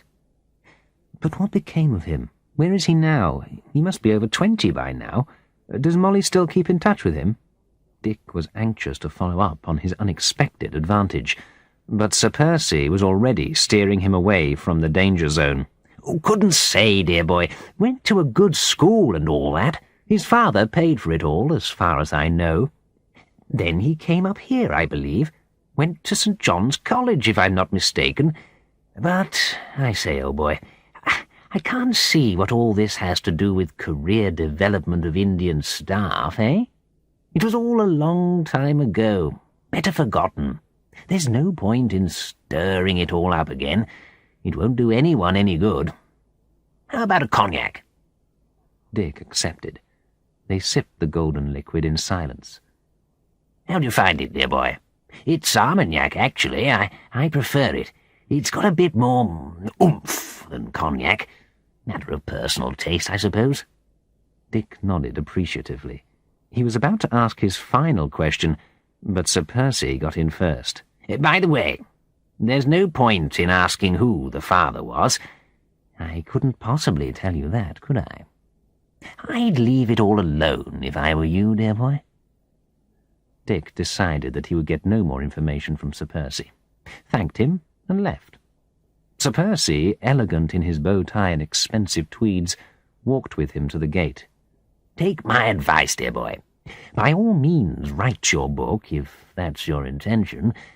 But forget about all this Molly business. It could get you into trouble. Serious trouble. Do come again, dear boy, when you can spare the time. I've got a really nice Chablis in the cellar I'd like to try on you. Come in the summer when we can sit out and enjoy the garden.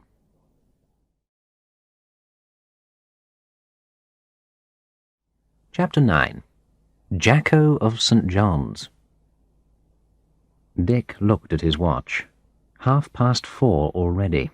The lunch had gone on far longer than he'd expected. The old boy certainly had stamina. Dick decided to walk back to St. John's, his old college. He would go along the backs. The frosty February air by the river would help to clear his head. As he turned down Fen Causeway, he thought again about Sir Percy's reaction to his question about Molly's child. He'd obviously decided there was no point in denying it. That would not have fooled Dick. Instead, he had told Dick just enough, but no more. He had also managed to issue a warning. Dick wondered how much more he knew, and had not told. He crossed Silver Street and made his way along the backs. King's College Chapel was romantically veiled in the early evening mist, with frost on the lawns sloping down to the river. A perfect tourist picture postcard. He entered St. John's College by the rear gate, crossed the Pepys Bridge and made his way to the guest rooms in Chapel Court. One of the privileges of membership of a Cambridge college was the right to a few nights' free accommodation every year in the college guest rooms. Dick had never used this privilege before, but he was glad of it now. He had not told Sally of his visit to Cambridge, and had no wish to meet her.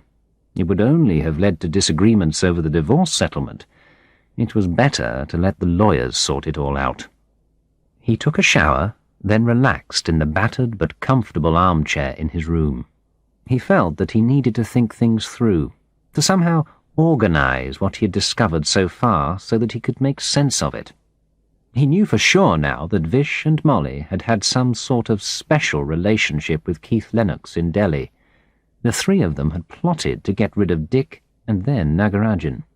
Earlier, Dick had found out about Vish's crooked schemes and tried to have him dismissed.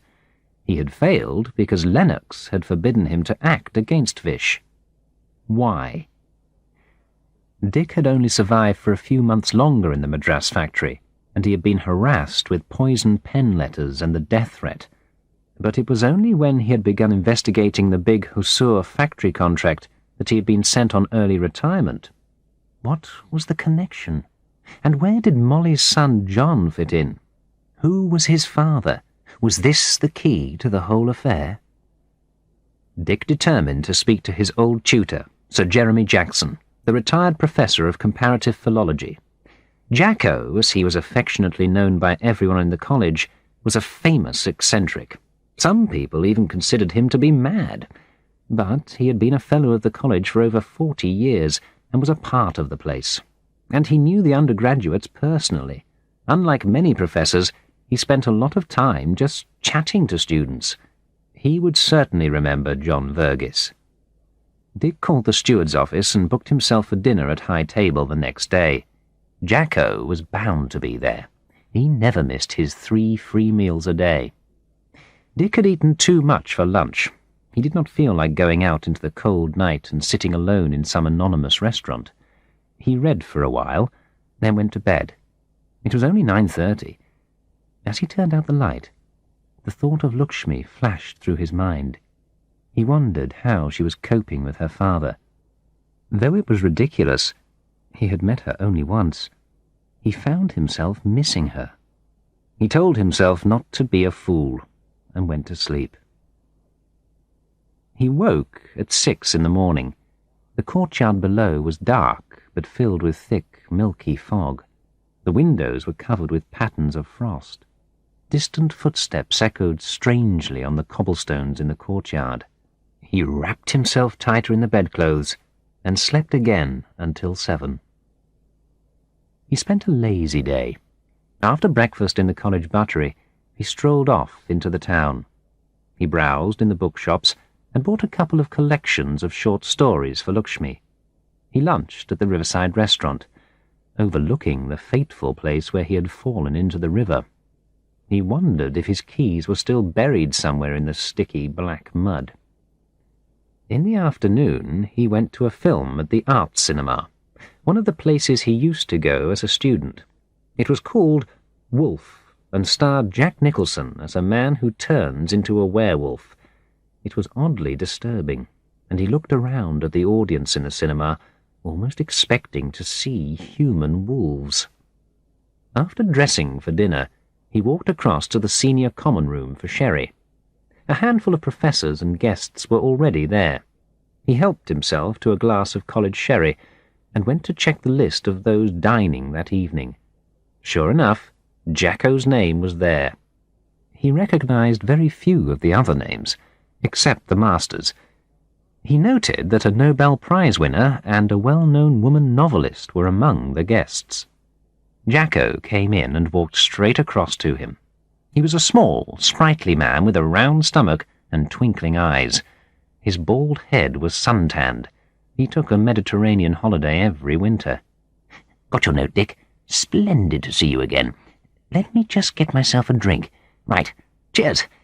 Just got back from my holiday in Greece. Lovely weather. Good to catch up with the latest Greek idiomatic expressions. Oh, I love it. Oh, how are you keeping?" At a signal from the master, everyone followed him in single file into the great hall and took their seats at the high table on a raised platform at one end. Below them, the undergraduate students sat at the long tables under the portraits of famous former students hanging on the wood-panelled walls. Everyone rose for grace to be said, in Latin, of course. Dick sat next to Jacko, who, between mouthfuls of food, made rude comments in a loud voice about the other dinner guests. Jacko continued to do this for the entire meal. They then stood again for grace, again in Latin, and filed out. "Come back to my rooms, Dick. I can't stand any more of this ridiculous talk. I can't hear myself think. We'll have some coffee sent over, and you can try my slivovitza. I got a bottle off one of my ex-students before the Bosnian thing started. Terrible business."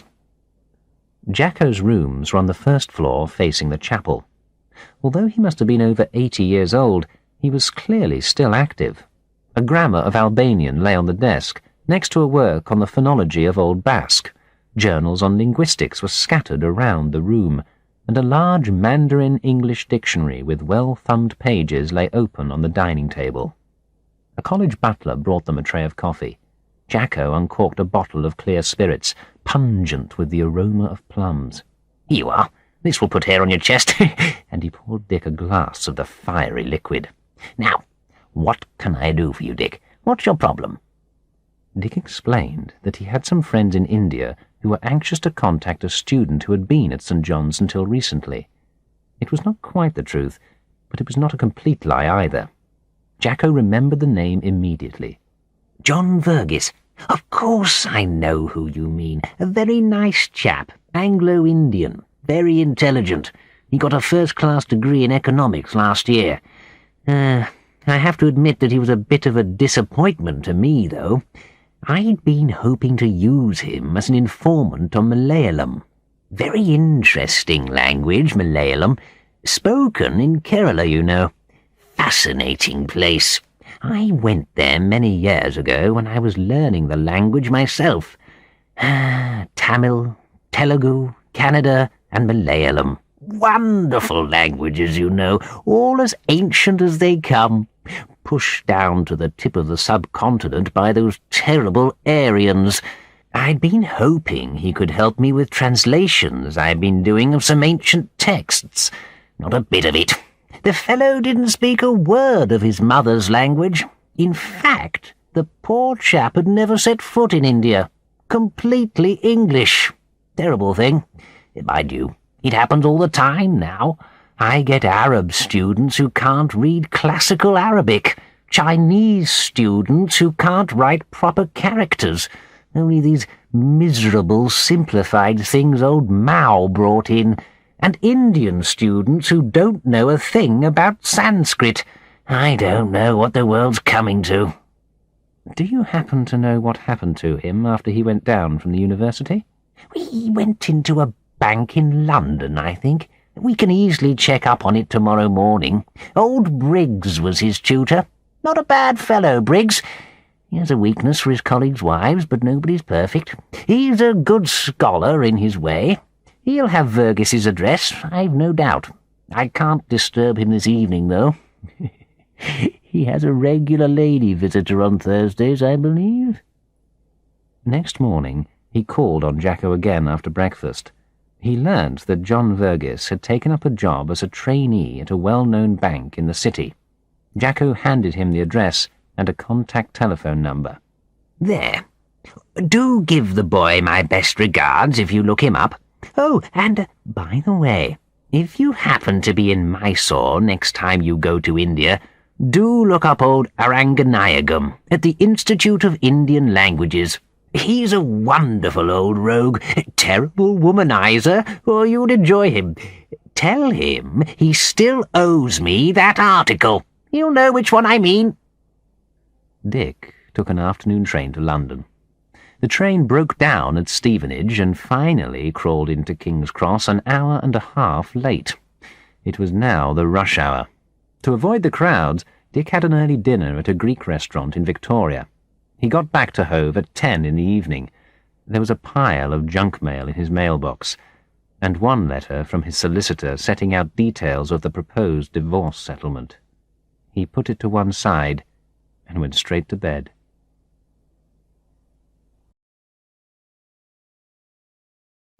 Chapter 10. A Visit to Ned in Bath. Dick spent the weekend thinking about the information he had gathered so far. He had to find out who John's real father was. That was obviously one of the keys to the conspiracy between Molly, Vish, and Lennox. Sir Percy had told him that Molly's lover had been British. He needed to know which British staff had been in Madras in 1970. He remembered that Nagarajan had mentioned Ned Outram. Dick had never met Outram in person, but he had heard plenty of stories about his sensational love life. He needed to check with Nagarajan, but he also needed to find out if there had been any other British staff in the factory at the time. One of them, he felt sure, had fathered Molly's child. Just after lunch on Sunday, he made an international call to Nagarajan.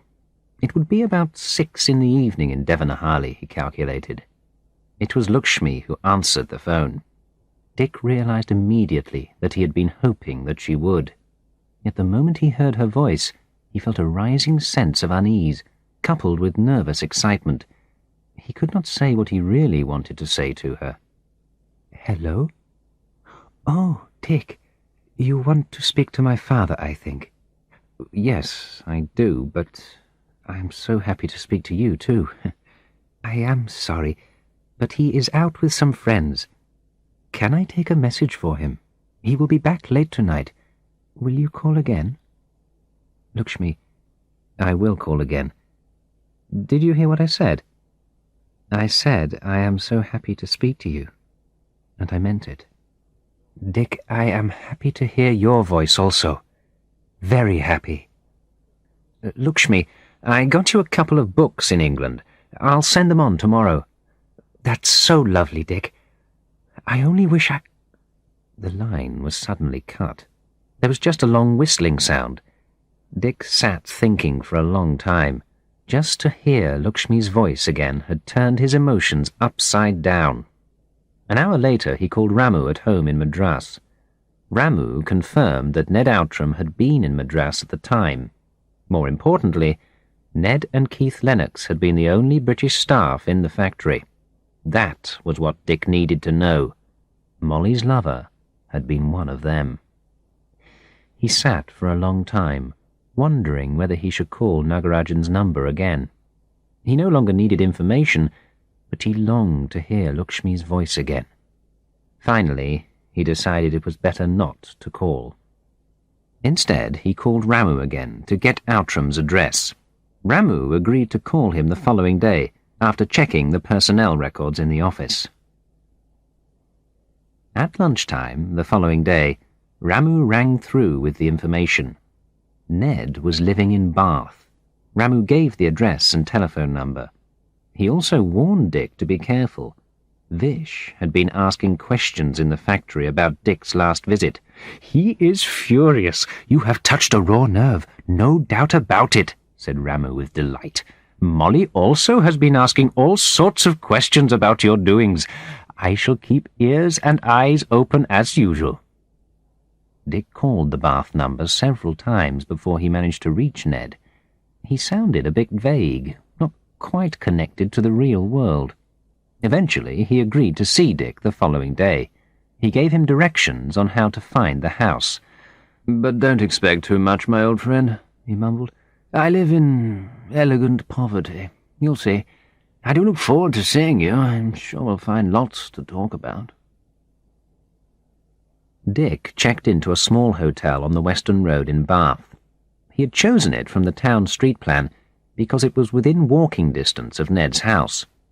Here he was above the town, with Audley Park sloping down towards the back of Royal Terrace. The houses were built from the golden yellow Bath stone, most of them 18th or 19th century, big houses standing in spacious gardens. He found Ned's house in a narrow lane off the main road. It was a large, square, Victorian house standing in an untidy, overgrown garden, with a dark cypress tree in front of it. Dick rang the doorbell, which echoed away deep inside the house. No one answered. Dick looked at his watch. It was 6 in the evening. He had told Ned to expect him between 5:30 and 6. He rang again. He was taken by surprise when a voice behind him said, "It's no good ringing the doorbell. You must be Dick Sterling. I forgot to mention that I don't live in the house. Can't afford to. I let the house to some business people. I live in the servants' flat in the basement. Come on, I'll show you the way." He led the way down a narrow flight of steps to a small door in the stone wall. It opened into an airless room, full of dark furniture and smelling of unwashed clothes, cooking oil, and stale tobacco. In one corner there was a sink and a draining board full of dirty dishes. Ashtrays were scattered about, full of cigarette ends. Through an open doorway, Dick could see an unmade bed, clothes thrown on the floor. The overall effect was one of total neglect. Dick turned his attention to his host. Ned Outram was about his own age.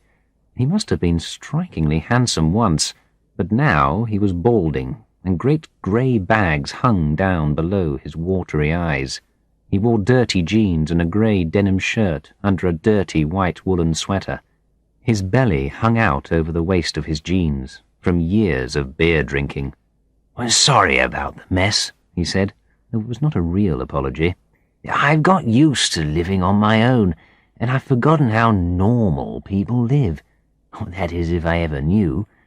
Shall I make you some coffee or tea? Or can I offer you something a bit more exciting? Vodka? Tequila? You say, and I'll tell you whether I've got it." Dick saw the empty bottles by the sink, which explained the unreality in which Ned seemed to be living. "No thanks, Ned. I don't need anything for the moment. I just wanted to ask you a few questions about the time you were in Madras with the company." "Oh, yes. The company, the wonderful company, the company that will take care of us all for all time, the jolly old company that will do anything to survive. Forget the company.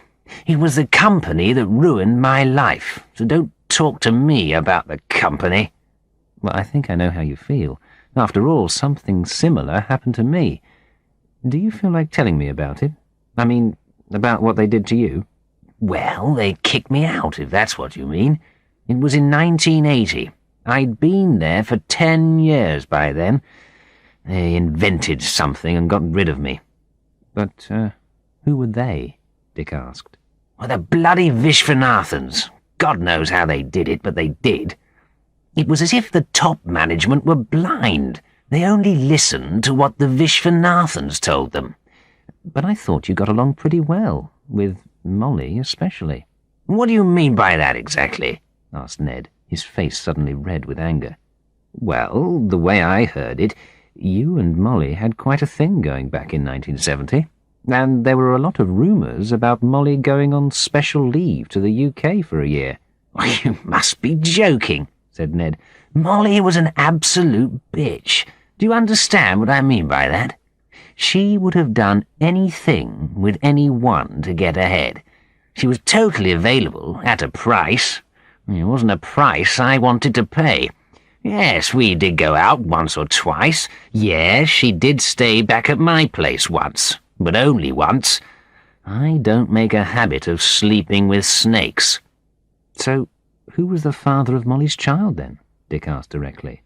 Look, I don't want to accuse anyone, but I know Barbara Lennox wasn't around for a couple of months, and I know that Lennox wasn't as pure as he pretended to be, and I know that Molly did go to his place at least once, and stayed there. You know what the gossip is like in Madras. You can check it with Ramu if you don't believe me, and I'm damn sure that I didn't give her a child. What makes you so sure? Well, believe it or not, I'm not capable of giving anyone a baby. I had myself tested way back when my marriage was breaking up. There's no way that child could have been mine. I'm impotent. I couldn't give a baby to anyone.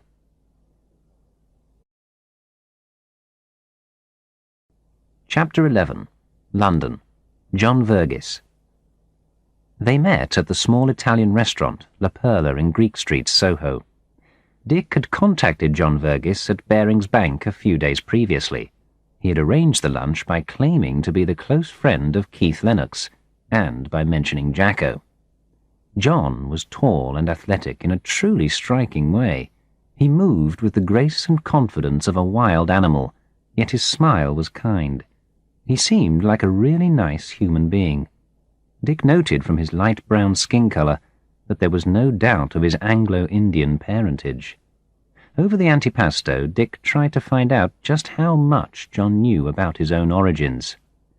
"Well, I've been so incredibly lucky," he said. "After my parents were killed, Keith and Barbara were really wonderful. In fact, I don't remember my real parents at all. I was too young. It was Keith and Barbara who felt like my real parents.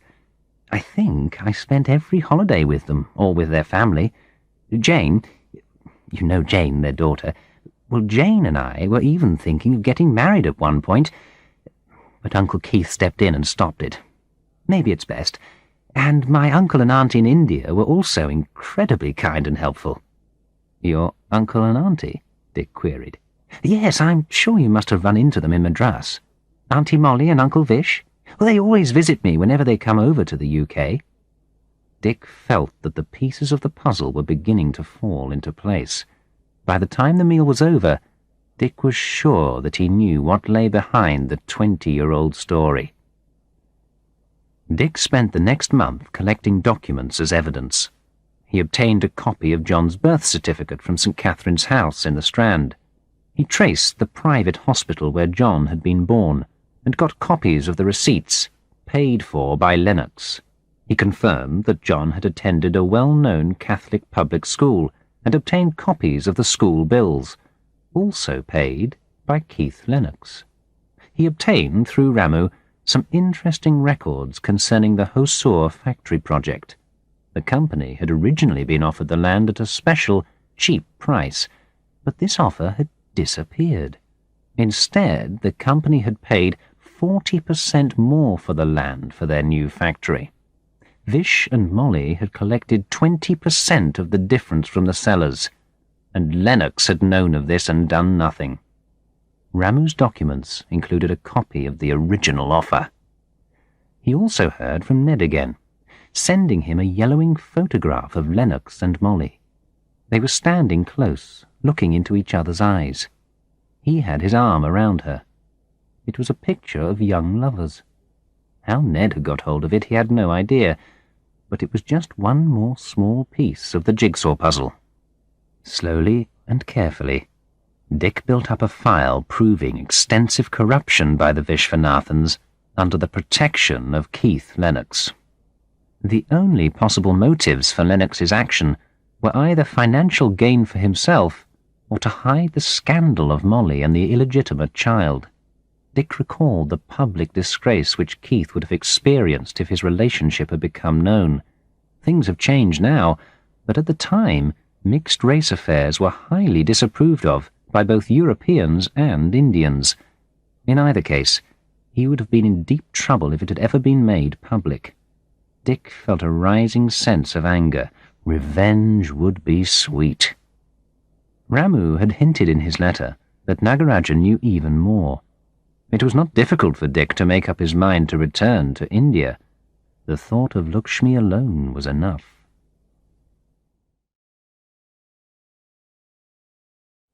Chapter 12.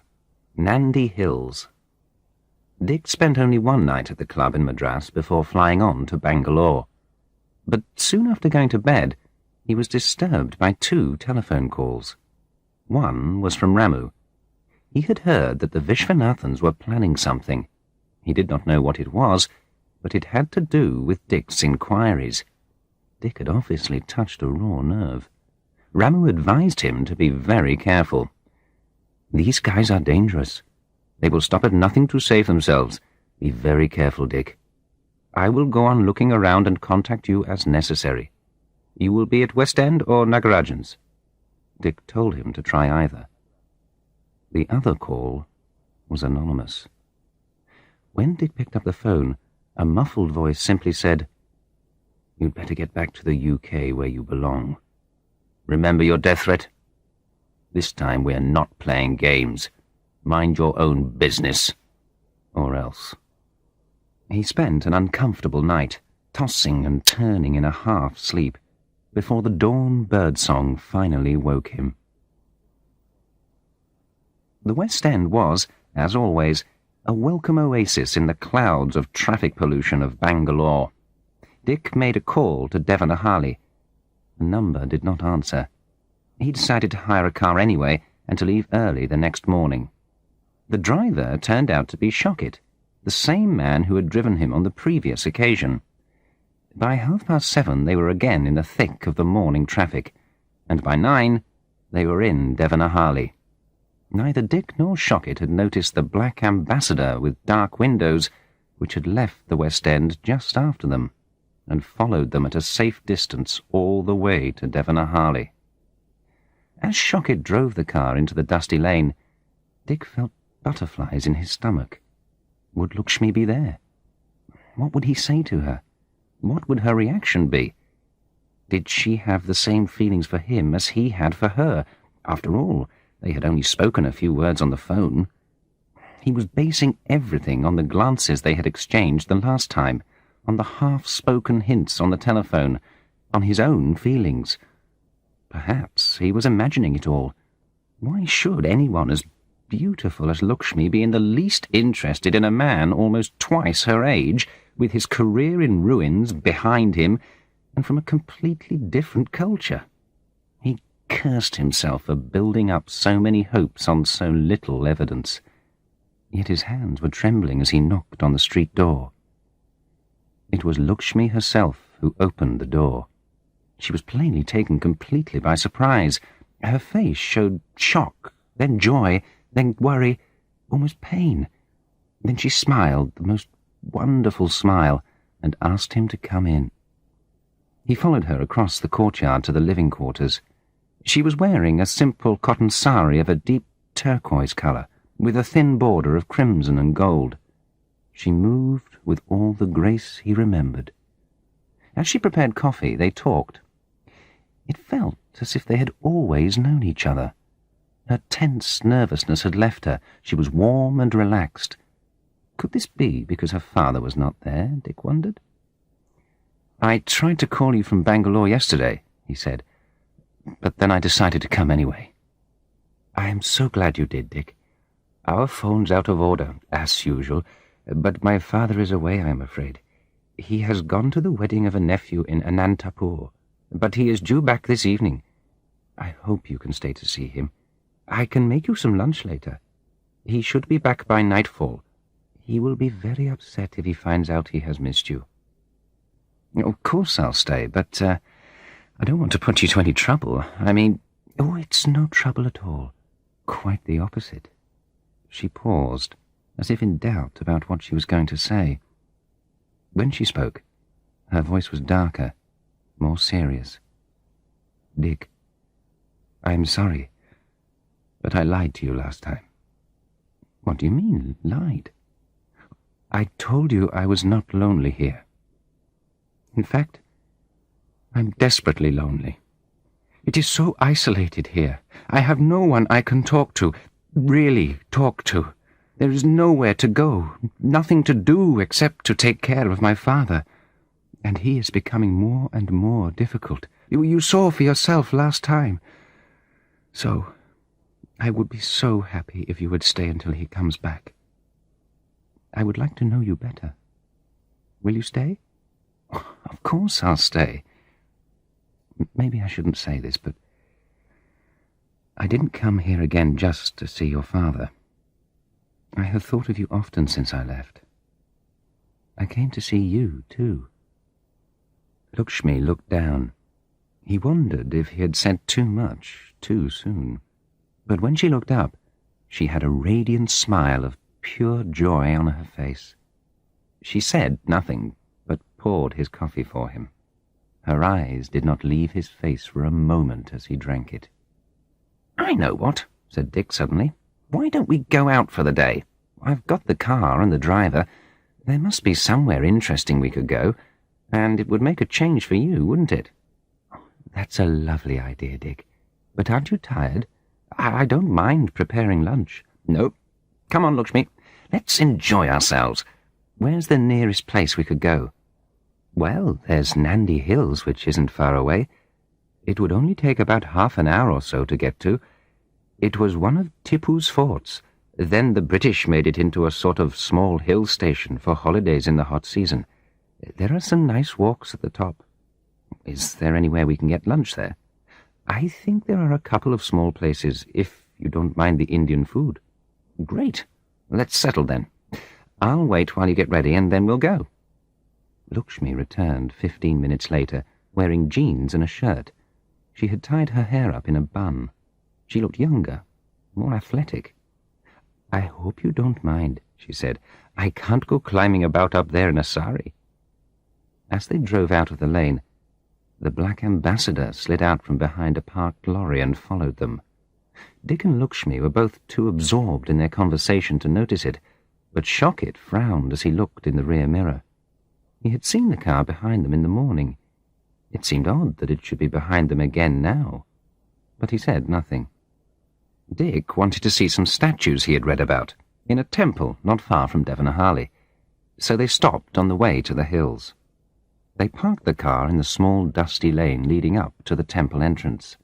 There were the usual small shops selling garlands of jasmine flowers, coconuts and bananas as offerings to the gods, cigarettes and soft drinks, and a variety of cheap-looking copies of the temple statues.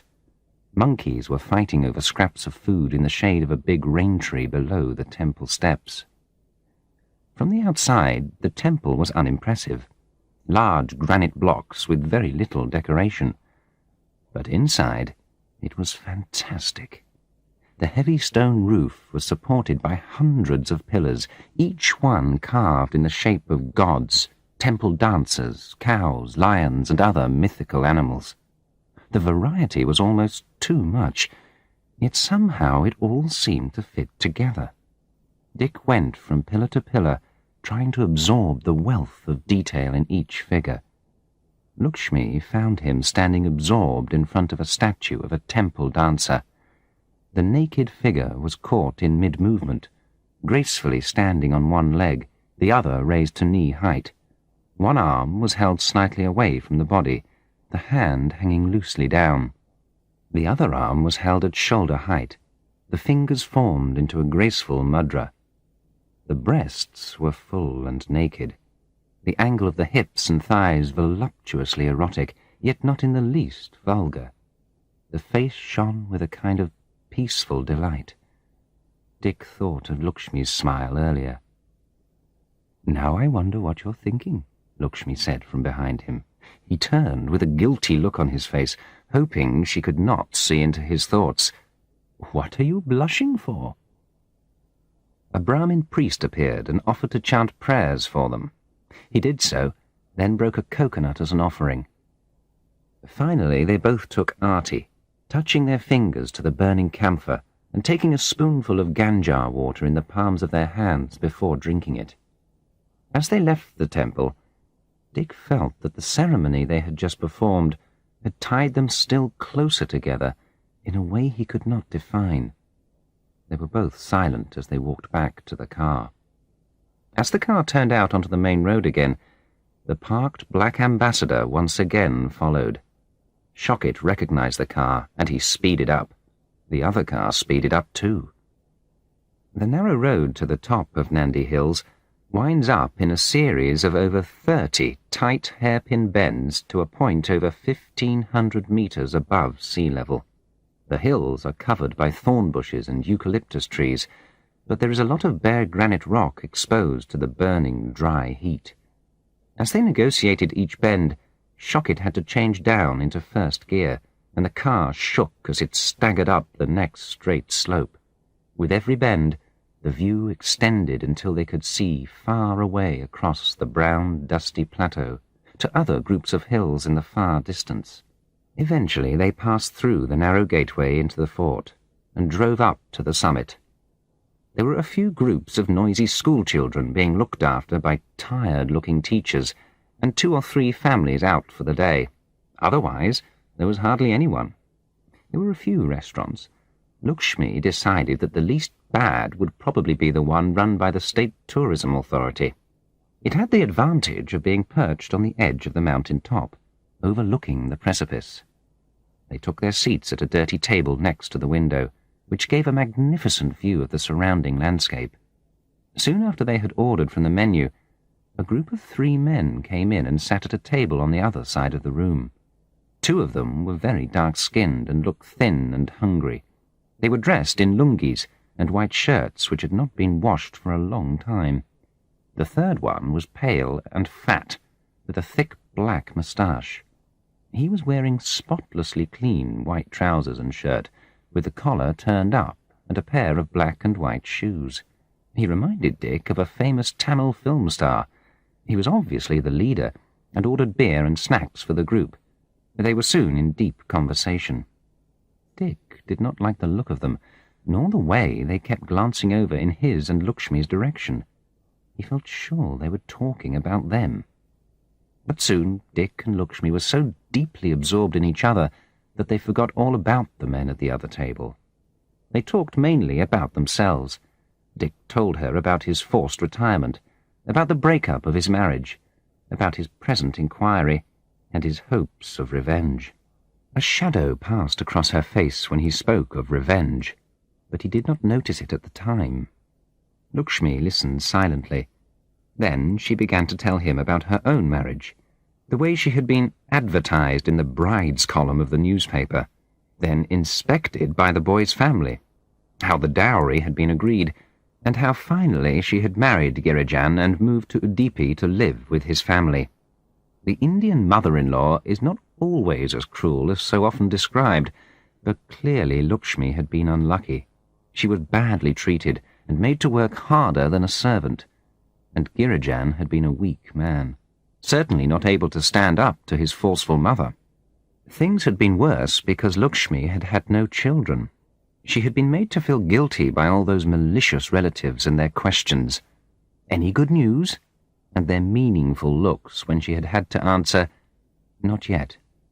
"But, Dick, I couldn't do it all on my own." Dick was about to ask the obvious question when he noticed the great wall of black cloud building up on the horizon and the flashes of lightning. "The monsoon is due any time," said Lakshmi. "I hope it won't break tonight." So Dick's questions went unanswered, and they talked instead about Tipu Sultan, who had built the fort and who had ruled a large kingdom in southern India until defeated by the British at Seringapatnam, just outside Mysore. Tiger Tipu had been a forceful leader and a man without pity. Just below the restaurant where they now sat was Tipu's drop, a vertical rock face which fell 350 meters to the rocks below. One of Tipu's famous punishments was to have his enemies thrown over the edge onto the rocks below. Let's go and see it before we leave, Dick suggested. All right, but let's hurry. It's already 3 o'clock. Dick realized with a start that they had been talking for over 2 hours. As they got up to leave, he noticed that the men at the other table had gone. He felt vaguely relieved. Outside, a hot wind had started to blow. They walked down past a small crumbling temple and a few low buildings, out onto the bare top of the mountain. The granite was flaking in layers, like the scalp of some ancient giant. Dick recalled that these were the most ancient rocks on earth. Almost nothing grew there, only some dry grass clinging to cracks in the rocks. As they moved down the skull of the mountain, he looked back at the ominous silhouette of the temple on the brow of the slope. Eventually, they reached the place where people said Tipu had got rid of his enemies. There was a crumbling brick wall overgrown by plants. In the wall there was a gap. Dick moved forward and looked over the edge. There was a vertical drop to the plain below. He pulled himself back nervously. He had an instinctive fear of heights. Lakshmi excused herself for a few minutes. "Nature calls," she said, and walked off into some bushes further up the slope. Leaning on the wall, Dick looked out over the plain to where lightning now flashed along the horizon, and the black clouds looked like mountains behind it. He heard a footstep and turned, assuming it was Lakshmi. As he turned, 2 of the men from the restaurant threw themselves at him. Each one grabbed an arm and began to force him backwards towards the gap in the wall. He could feel the rough bricks digging into his back. The leader, the man with the black and white shoes, stood a few yards back, shouting to them in Tamil. Dick struggled hard and managed to free one arm and push the first man backwards. Then he swung the second man hanging on to his other arm in a wide circle until his head hit the wall with a dull thud.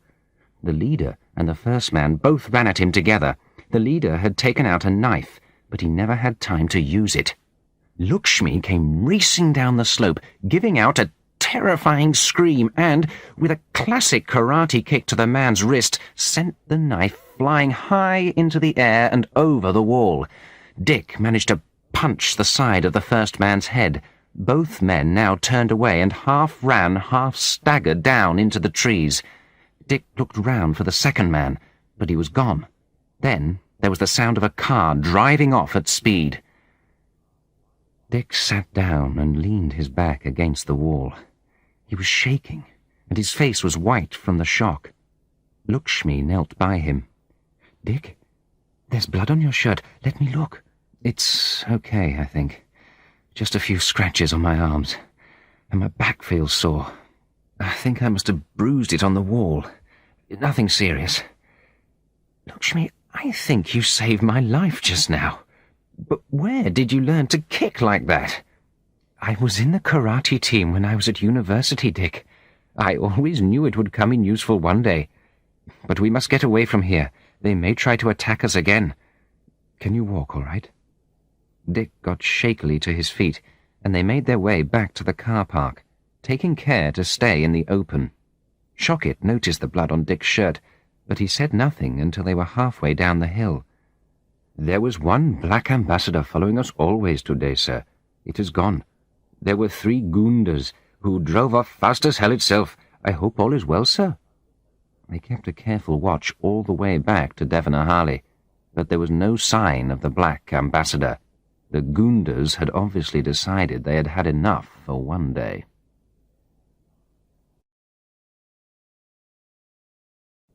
Chapter 13. Devanahalli, May 1990. After Dick had taken a hot bath, Lakshmi rubbed a sweet-smelling ointment into the deep scratches on his arm and along his back. She gave him one of her father's white cotton kurta pajama outfits to wear, while she washed his shirt for him. He was beginning to feel less tense. "But why do you think they attacked you, Dick? Does it have anything to do with what you told me at lunchtime? Why would anyone try to kill you? Because I'm sure that's what they were trying to do. And they might have succeeded if it hadn't been for you, Lakshmi. I don't know how to thank you. They must have been trailing us all day, just waiting for the right opportunity. It frightens me to think about it. Anyway, I'm sure you're right. It must be connected to the inquiries I've been making. Someone obviously wants to stop me very badly. Dick, don't you think you should give up this scheme of yours? What good can it do you? It is not good to become obsessed by revenge. I can't stop now. I've got almost all the information I need. Why should they get away with all the terrible things they've been doing for so many years? Do you realize how much suffering they've caused other people? And I don't just mean me. Look at your own father. No, I can't stop now. All I need to do is to decide how I'm going to use the information I've got so as to cause them the most trouble. There was a long pause. Lakshmi looked worried and upset. Eventually she broke the awkward silence. I don't think it is right to take revenge. People are punished for their actions by what they become.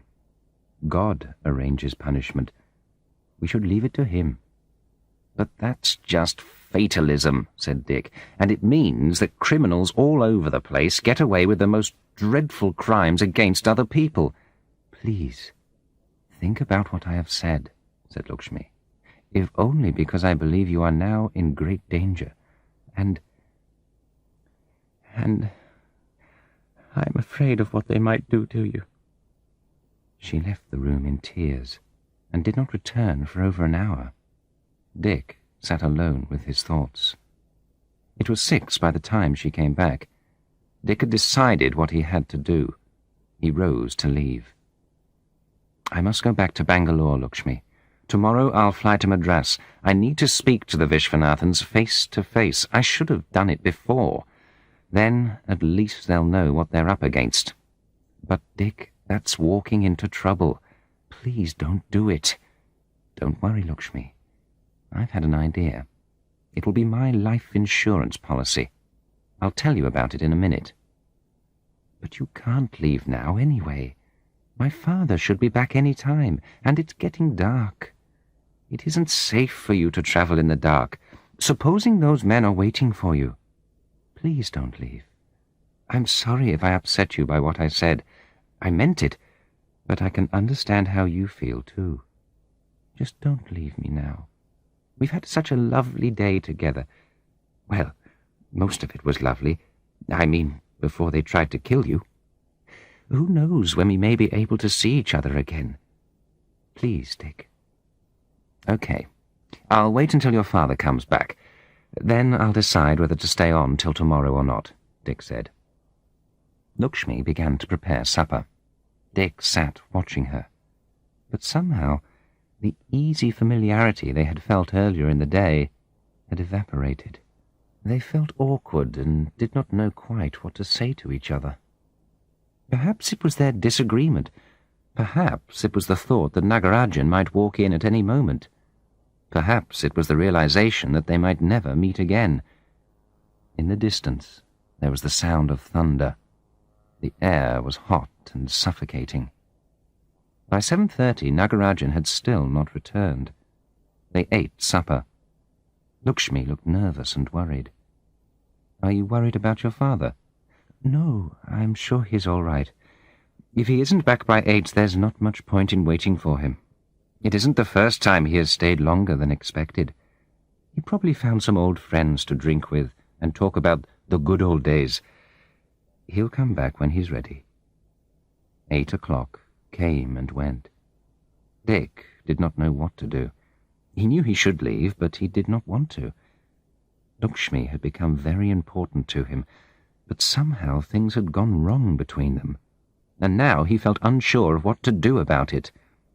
Eventually, he took his courage in both hands and spoke. Lakshmi, I don't want to lose you. I'm sorry about our disagreement. I don't want to go back to Bangalore this evening, but I don't know if I should stay. Won't it be bad for your reputation? What about your neighbours? Won't they talk? Tell me what you want me to do.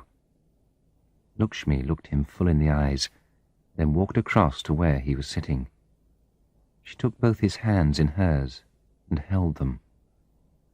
I don't care about my reputation, or about what the neighbours might say. I've had enough of this life. It isn't a real life at all. Please stay, Dick. Who knows, my father may turn up after all.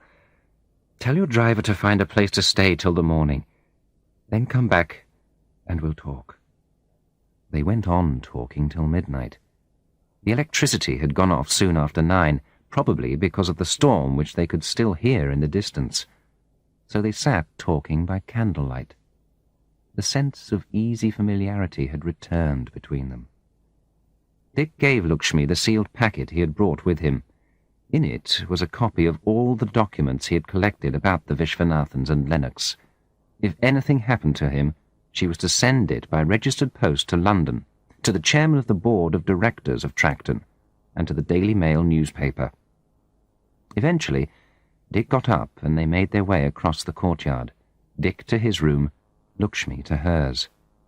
Her father's room was between them. As they said good night, Dick took Lakshmi in his arms and began to kiss her gently, on her hair, her neck, her cheeks. Just at that moment, there was a sudden blinding flash of lightning. Thunder shook the house, and heavy rain began to pour down in torrents, soaking them both. "Come inside," Lakshmi said softly. In her room, she fell into his arms. He felt her body close to him. He lifted her face to him and kissed her. They kissed long and deep, their bodies close against each other. He felt her soft mouth opening for him, her full breasts pressing urgently against him, her hands caressing him. He remembered the temple statue he had seen earlier in the day, and the image melted into the reality of Lakshmi in his arms. As they lay down together, nothing existed except this moment of total surrender to each other. It was as if they had become one person, fused together in this white-hot moment of pleasure. "I love you, Lakshmi." "I love you too, Dick," she murmured. "Hold me, Dick. Please. I need to feel you again." The storm outside grew quieter, but the rain continued to pour until morning. They slept little, and between sleeping and loving, they had long, whispered conversations. Dick stayed with Lakshmi until after lunch. They were both happy to be with each other. He had never felt closer to anyone in his life. They agreed that they would meet as soon as Dick's business with Tracton was over. They made no definite plans, but there was an unspoken understanding between them about a future life together. Lakshmi again saw him off. The lane was full of pools of water from the night rain. She stood, waving as the car turned out of the lane. Behind her, the Nandi hills were sharply outlined against the rain-washed air.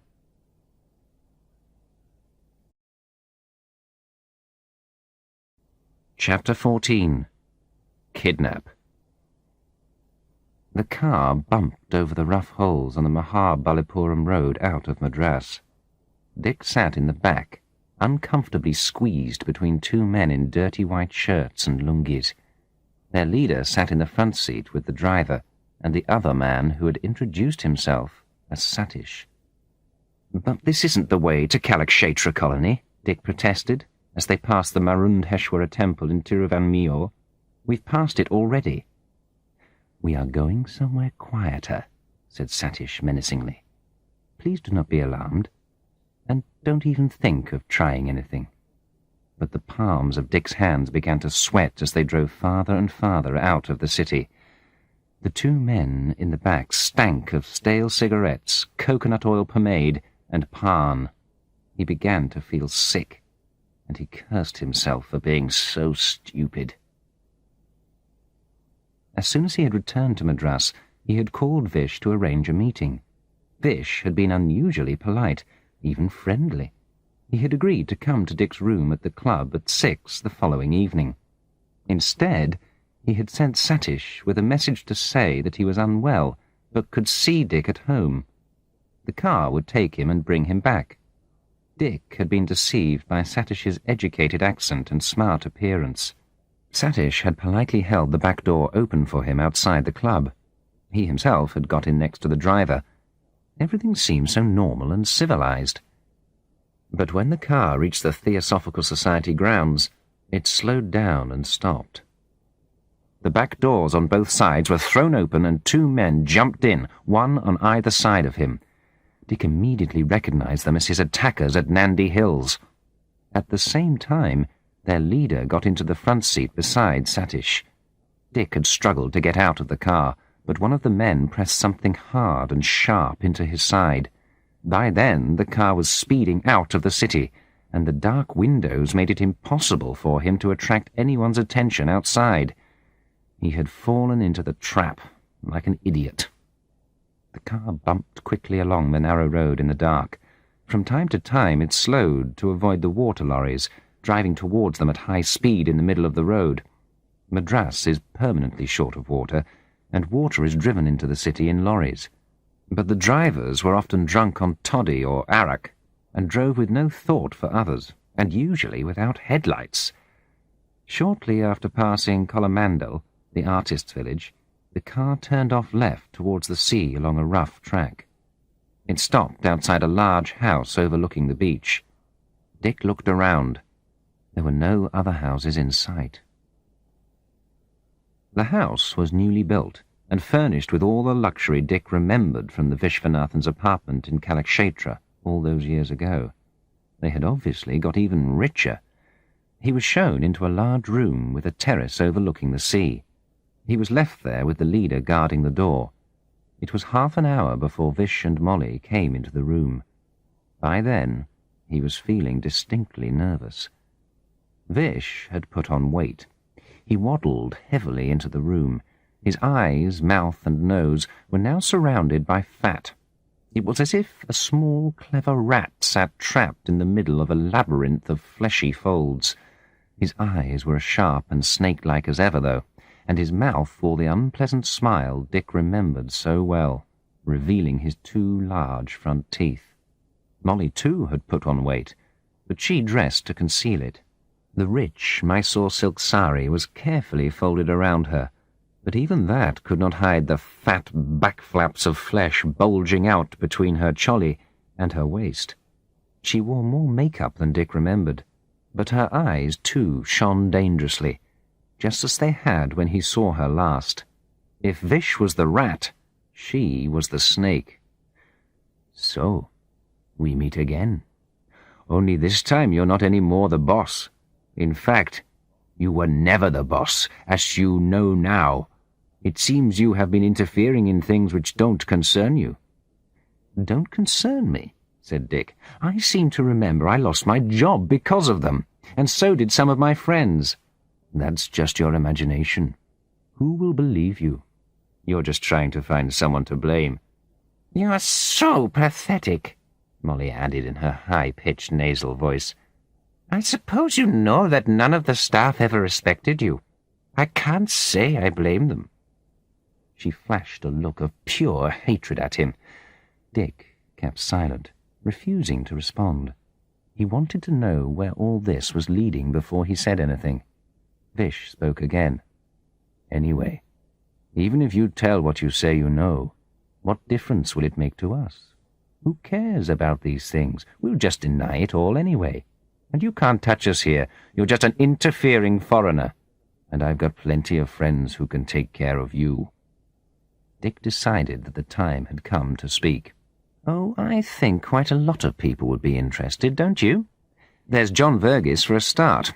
I'm sure he'd be pleased to find out who his real parents are. He'd be delighted to know that his mother abandoned him as a baby. You bastard! Molly screamed. Do you think I'd let you get away with that? Dick suddenly realized that he had won. They did not know he had found out about Molly's child. They only knew about his inquiries into the Hosur factory affair. He had got them in a corner. And I'm sure that Barbara Lennox would be delighted to find out that her husband has been deceiving her for over 20 years, Dick went on, ignoring Molly's explosion of anger. And don't you think that the board of directors at Tracton would be interested to find out that you two have stolen enormous sums of company money, and that Lennox knew all about it and did nothing? And I doubt whether even your friends would be able to stop a nice, juicy story about it in India Today or the Hindu. And I think Tracton has enough high-level contacts to make sure they'd win a case against you in the courts. After all, I calculate you made over 2 crores out of the Hosur land deal alone. I wonder how much of that went to your friend Lennox. So I reckon there would be quite a lot of people who would be interested. And you've made plenty of enemies over the years. Once you were down, there would be plenty of people ready to kick you. Think about it." "We have already thought about it," said Vish threateningly. "And we've decided that we can't let you go around spreading your white man's dirt about us. You seem to forget that I am a Brahmin. Do you think I can allow a shit-face like you to pollute me? You must be out of your mind." "I don't see that you can do anything to stop me," said Dick, but his heart was beginning to beat faster as he said so. "Oh, no," Vish replied. "I think it is quite simple to do something. Just step outside for a moment." They moved to the terrace. Dick could hear the wind in the palm trees. The waves pounded heavily on the beach below. It was cloudy and pitch dark. He could just make out the white foam capping the waves as they broke. "It's a lovely night for a swim, isn't it?" said Vish menacingly. "Of course, the sea is very powerful here. People are always getting carried away, especially foreign tourists who don't realize the danger. It's worse if they're drunk, of course, and you will be drunk. Shankar, come." The man with the black and white shoes moved quickly behind Dick and held his arms. The other 2 men pushed him back into the room and tied him to a chair. Satish stood behind him and pulled his head back. They forced his mouth open and poured in a glass of whiskey. He coughed and spluttered, but most of it went down. "You always were a heavy drinker, weren't you?" came Molly's voice from behind him. "Such a pity you never learned when to stop. So decadent, really." Dick knew that if he didn't speak up now, he was finished. His body would be washed up somewhere down the coast, and no one would ever suspect murder. "There's just one thing," he shouted as the men pulled his head back again. "If anything happens to me, 1 set of the papers containing the evidence will be sent to Tracton. Another set will go to the newspapers. Accidents may happen, but they'd better not happen to me." The men suddenly let go of his head. He could not see what was happening, but he overheard a confused, whispered discussion in Tamil going on behind him. After what seemed a very long time, Vish waddled round the chair to face him. He leaned towards him with an evil, angry look on his face. "All right. You win. Today. I'm going to let you go. But just remember, if you tell what you know, I will get you, because by then I will have nothing more to lose. So, my dear boss, get to hell out of here, and don't forget what I've told you." They took Dick out of the car and pushed him into it. Then they drove off, but not in the direction of Madras. A few kilometres down the road, the car slowed and Dick was pushed out onto the roadside. The car reversed and drove quickly back the way it had come. Dick slept late the following morning. He had been picked up by a late-night hotel tourist bus, which had dropped him off in town at 11 in the night. He had taken an auto back to the club, feeling shaken but oddly confident. He tried to call Lakshmi, but without success. Then he fell into a deep and dreamless sleep. The following day, he called Ramu and arranged to have lunch with him. Luckily, British Airways had a seat on the next day's flight to London. He booked it. The rest of the morning he spent in his room, trying to reach Lakshmi. He did not succeed. He hurriedly scribbled her a note, telling her what had happened and reassuring her that he was okay. In the club dining room, surrounded by white-uniformed waiters, his recent adventure seemed incredible. He told Ramu all about it, and about what he proposed to do next in London. Ramu was, as always, supportive. Dick asked him to continue to try to contact Lakshmi. It was as he was leaving that Ramu mentioned that he himself was considering early retirement. "Not like you, of course. Mine will be voluntary," he said with a smile. "Only I feel I want to do something on my own. Maybe start my own company, something like that. Now that the government economic policy is more liberal, encouraging foreign investment and all that. Why don't you join me? You've got lots of experience, plenty of contacts, and you know the Indian scene. We would make highly suitable partners. Think about it.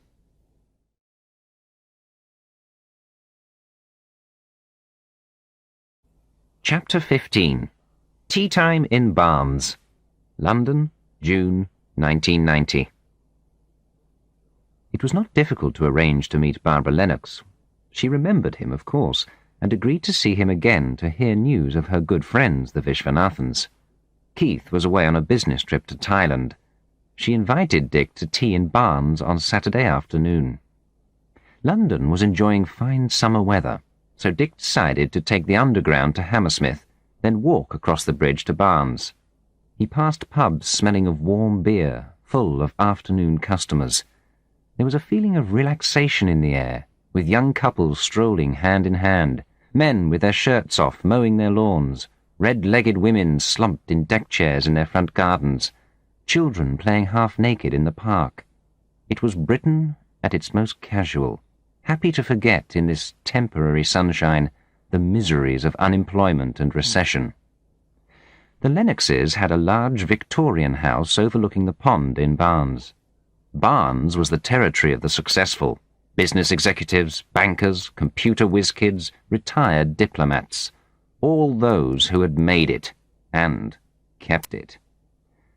Barbara answered the door herself and led Dick into a large, sun-filled room which looked out directly onto the large garden behind the house. It was a comfortable room, with large armchairs and tables covered with family photographs and souvenirs. Dick noticed a picture of John Vergis standing with Keith and Barbara at a school prize-giving. There were also pictures of the Lennox's daughter Jane, an attractive redhead. Barbara had prepared a tray with tea and small homemade cakes.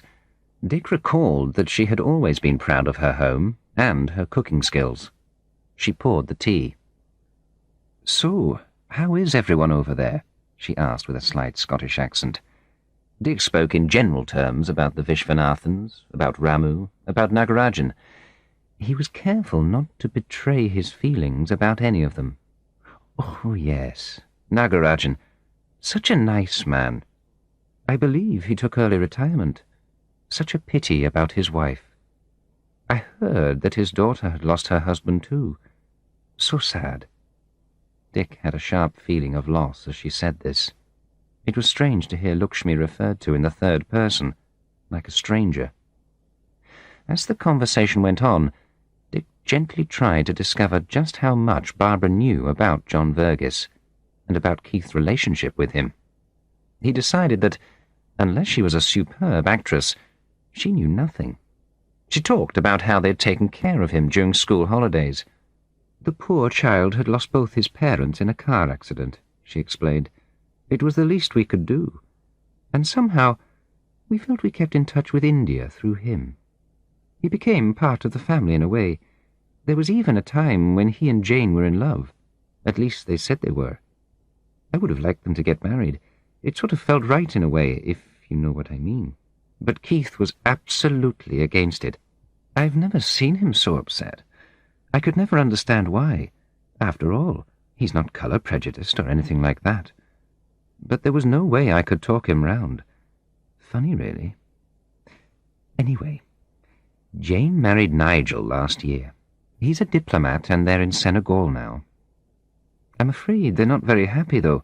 Still, you can't have everything in a marriage, can you?" She sounded suddenly old and tired. It was as if a worrying thought had crossed her mind. Then she smiled and went on to talk about Keith. He was now chief executive. He had even been contacted unofficially to find out whether he would accept a knighthood and become Sir Keith Lennox. She thought it would be lovely if he would. Then he could retire, and we'd maybe see a bit more of each other. Dick left, feeling that Barbara was a nice, homely woman who had no idea of the web of deceit which surrounded her. She would be totally shocked if she ever discovered the truth. He was glad to know that. It would be a weapon he could use in his meeting with Lennox. Barbara kissed him on the cheek as he left. She smelt faintly of old lavender. It reminded him of his childhood. He almost regretted what he was about to do to her. Chapter 16. The Showdown. London, June 1990. It was not so easy to arrange a meeting with Lennox himself. Dick called the company headquarters several times. Each time he was told that Lennox was away. Finally, he called Barbara to find out when he would be back. She gave him a date a week later. Meantime, he had been trying desperately to reach Lakshmi by phone. He even left messages with Ramu to try to contact her. He needed to speak to her urgently. In the end, he wrote her a long, carefully worded letter. In it, he told her that his divorce from Sally had finally come through. He asked her to marry him. When he had written it, Dick walked down towards the sea to post it. A light summer drizzle had started to fall, and the late afternoon holiday-makers were packing up their things and leaving the beach for the shelter of their hotels. Dick felt a sudden uneasy feeling that things were not well with Lakshmi. Finally, he got through to Lennox, who reluctantly agreed to meet him at his club, the United Services, in Piccadilly the following Monday evening. You enter the United Services up a flight of stone steps and through a dark entrance hall. The porter told Dick that Mr. Lennox was in the reading room on the first floor. When Dick entered the dark, high-ceilinged room, he saw Lennox sitting in a large leather armchair by the window, reading the Times. They greeted each other coldly. This was the first time they had met since the interview in Delhi 4 years earlier. Dick had travelled a long, hard road since then. But now, the advantage was with him, or so he thought. Lennox had not changed much. His sandy hair had thinned a little. He still wore a small toothbrush moustache, which he pulled at nervously from time to time. His eyes were still the same watery blue colour. But he had developed the unpleasant habit of clearing his throat each time he spoke, as if to emphasize the importance of what he was saying. This was new. But his way of dressing had not changed much. Still the dark pinstripe suit and the white shirt with red stripes worn with a club tie.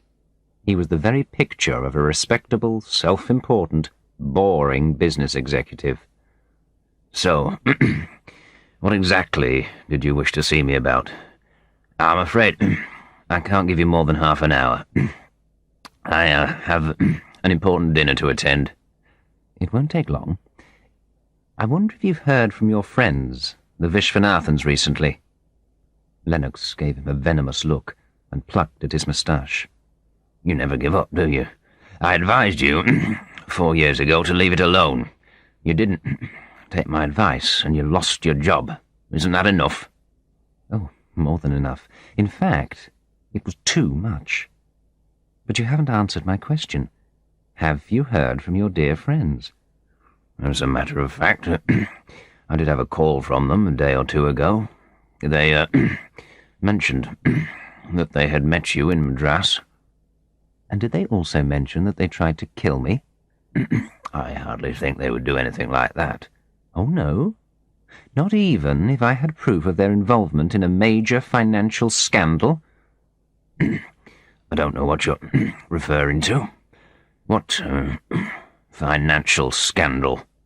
Okay, let me spell it out for you.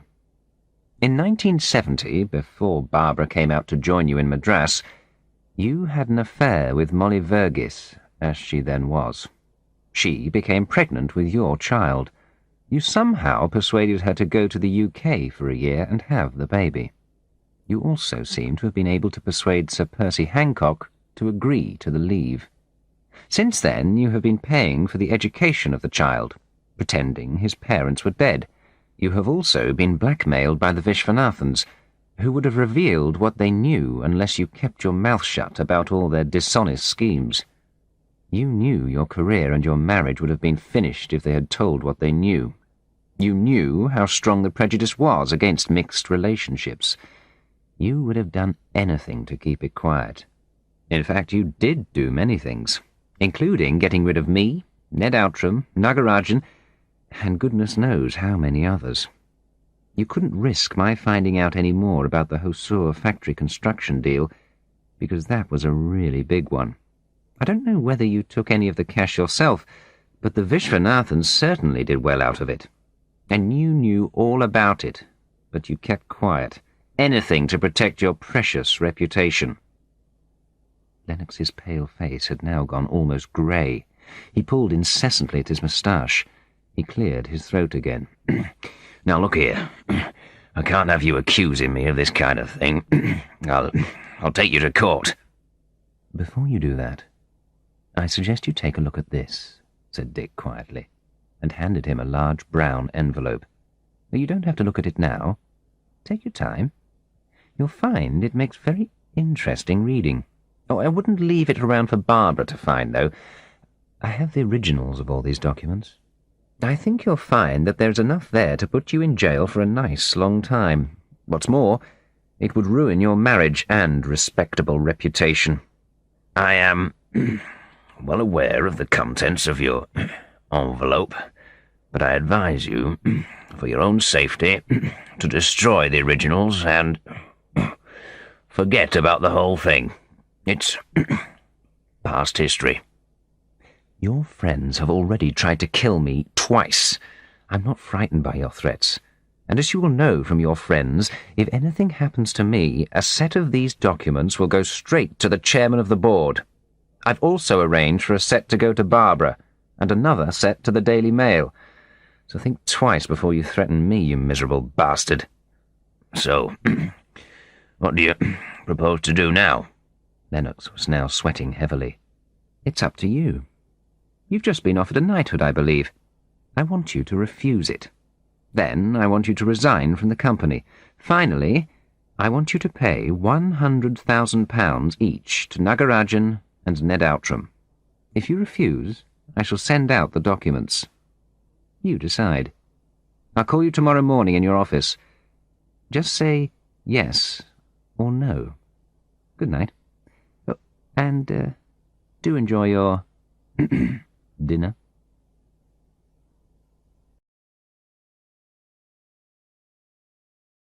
Chapter 17. In God's Hands. Things moved quickly after that. The same evening, after he had returned to Hove, Dick managed to get through to Lakshmi at last. She told him that her father had died of a heart attack a week earlier. She sounded quite calm, but Dick desperately wanted to be with her. Lakshmi, I'm so sorry. I feel helpless here. I want to be with you, to help you. It's all right, Dick. Please don't worry. My father was already dead inside. It may be better for him like this. Perhaps he is with my mother again. Don't worry about me. I can manage as long as I know you are there. Did you get my letter, Lakshmi? Will you marry me? Yes, I did, Dick. And I do want to marry you. Now my father is dead, there is nothing to keep me here. But I'm still worried about your thoughts of revenge. How can you hurt that poor, innocent woman? Or the son, John? They have done nothing to you. I want you to give up the idea. I don't think I could marry a man who would do that. Please think about it and tell me what you decide. I couldn't live with a man who did a thing like that. But Lakshmi, I have Lennox where I want him. He's trapped. How can I give up now? He deserves it, and so do the Vishwanathans. Can't you understand? Dick, I can understand, but I can't agree. I told you before we should leave judgment to God. People like that are punished by what they become. Leave it at that, and don't make innocent people suffer. I'm sorry, Dick. That's my last word. If you go ahead with this, I can't see you again. The line was suddenly cut. Dick was not sure whether it was the Indian telecommunications or whether Lakshmi had put down the telephone on him. He repeatedly tried to call again, but every time the number rang with the engaged tone. He went to bed in a confusion of doubt and uncertainty. How could she be so obstinate? Even her own father had been destroyed by these bastards. Couldn't she see that? But she obviously meant what she said. Yet how could he live without her now? He could not imagine a life which did not include her. It was 3 in the morning before he finally fell into an uneasy sleep, and when he woke, his mind was still confused about what to do. The next morning, he called Lennox. "The answer's no. I won't give in to blackmail." Okay. I gave you the choice. You know what the consequences will be. Goodbye. In the afternoon, he called Barbara Lennox and asked if he could visit her briefly the next day. He told her he had a small packet for her, which he had forgotten the last time. She told him she would be at home in the afternoon, and to come for tea. Later that evening, he received a call from Ramu. "Dick, did you get my letter? I have not been hearing from you, so I am asking myself, is something wrong?" "No, nothing wrong, Ramu. But I haven't had any letter from you. What's it about? Is everything okay with you?" "Yes, fine. But I wrote to you about our business deal. Please let me know what you think of my idea as soon as possible. It's too complicated to talk about on the phone, but we need to make a decision very soon. This is the right time. Dick, I must ring off now. Please call me when you get my letter. Take care." Dick replaced the receiver thoughtfully. So, Ramu had been serious about them becoming business partners. He went down to the mailbox. There, among the junk mail and the bills, was Ramu's letter. He took it upstairs, poured himself a glass of wine, and sat down to read it. "Dear Dick, I want to ask you if you have thought any more about my business proposal. Now that the regulations on foreign investment have been relaxed, there are lots of opportunities for us. I'd really like you to go into partnership with me. I've enclosed all the details. Please have a look at them carefully and let me know as soon as possible. Now is the time, so that we are first in the market before other people get the same idea. If we don't do it now, we'll lose our advantage. Also, if I have understood properly, you might wish to spend more time in India now, perhaps, with a certain young lady? You know that Madras is the gossip capital of the world, isn't it? If you are needing best man, I am always willing to oblige. With my good wishes to you, as always, yours, Ramu." The next morning, Dick took the train to London. On the way up, he thought back over everything, especially Lakshmi's threat not to marry him if he carried out his plan. Surely she could not be serious. But he remembered how upset she had been the last time. It made him angry to think of the way Nagarajan had become, and of his death. His mind went back to the miserable life Ned was leading in Bath. He thought about the way his own career had been ruined. Why should these criminals, Lennox, Vish, and Molly, be allowed to go free? It was impossible to let them go. He would have to do what he had decided, even if Lakshmi disapproved. This time he took a taxi to Barnes. He was surprised when Barbara opened the door to him. She was in tears. Her hair was uncombed, and it looked as if she had slept in her clothes. "Please come in," she said in a shaky voice.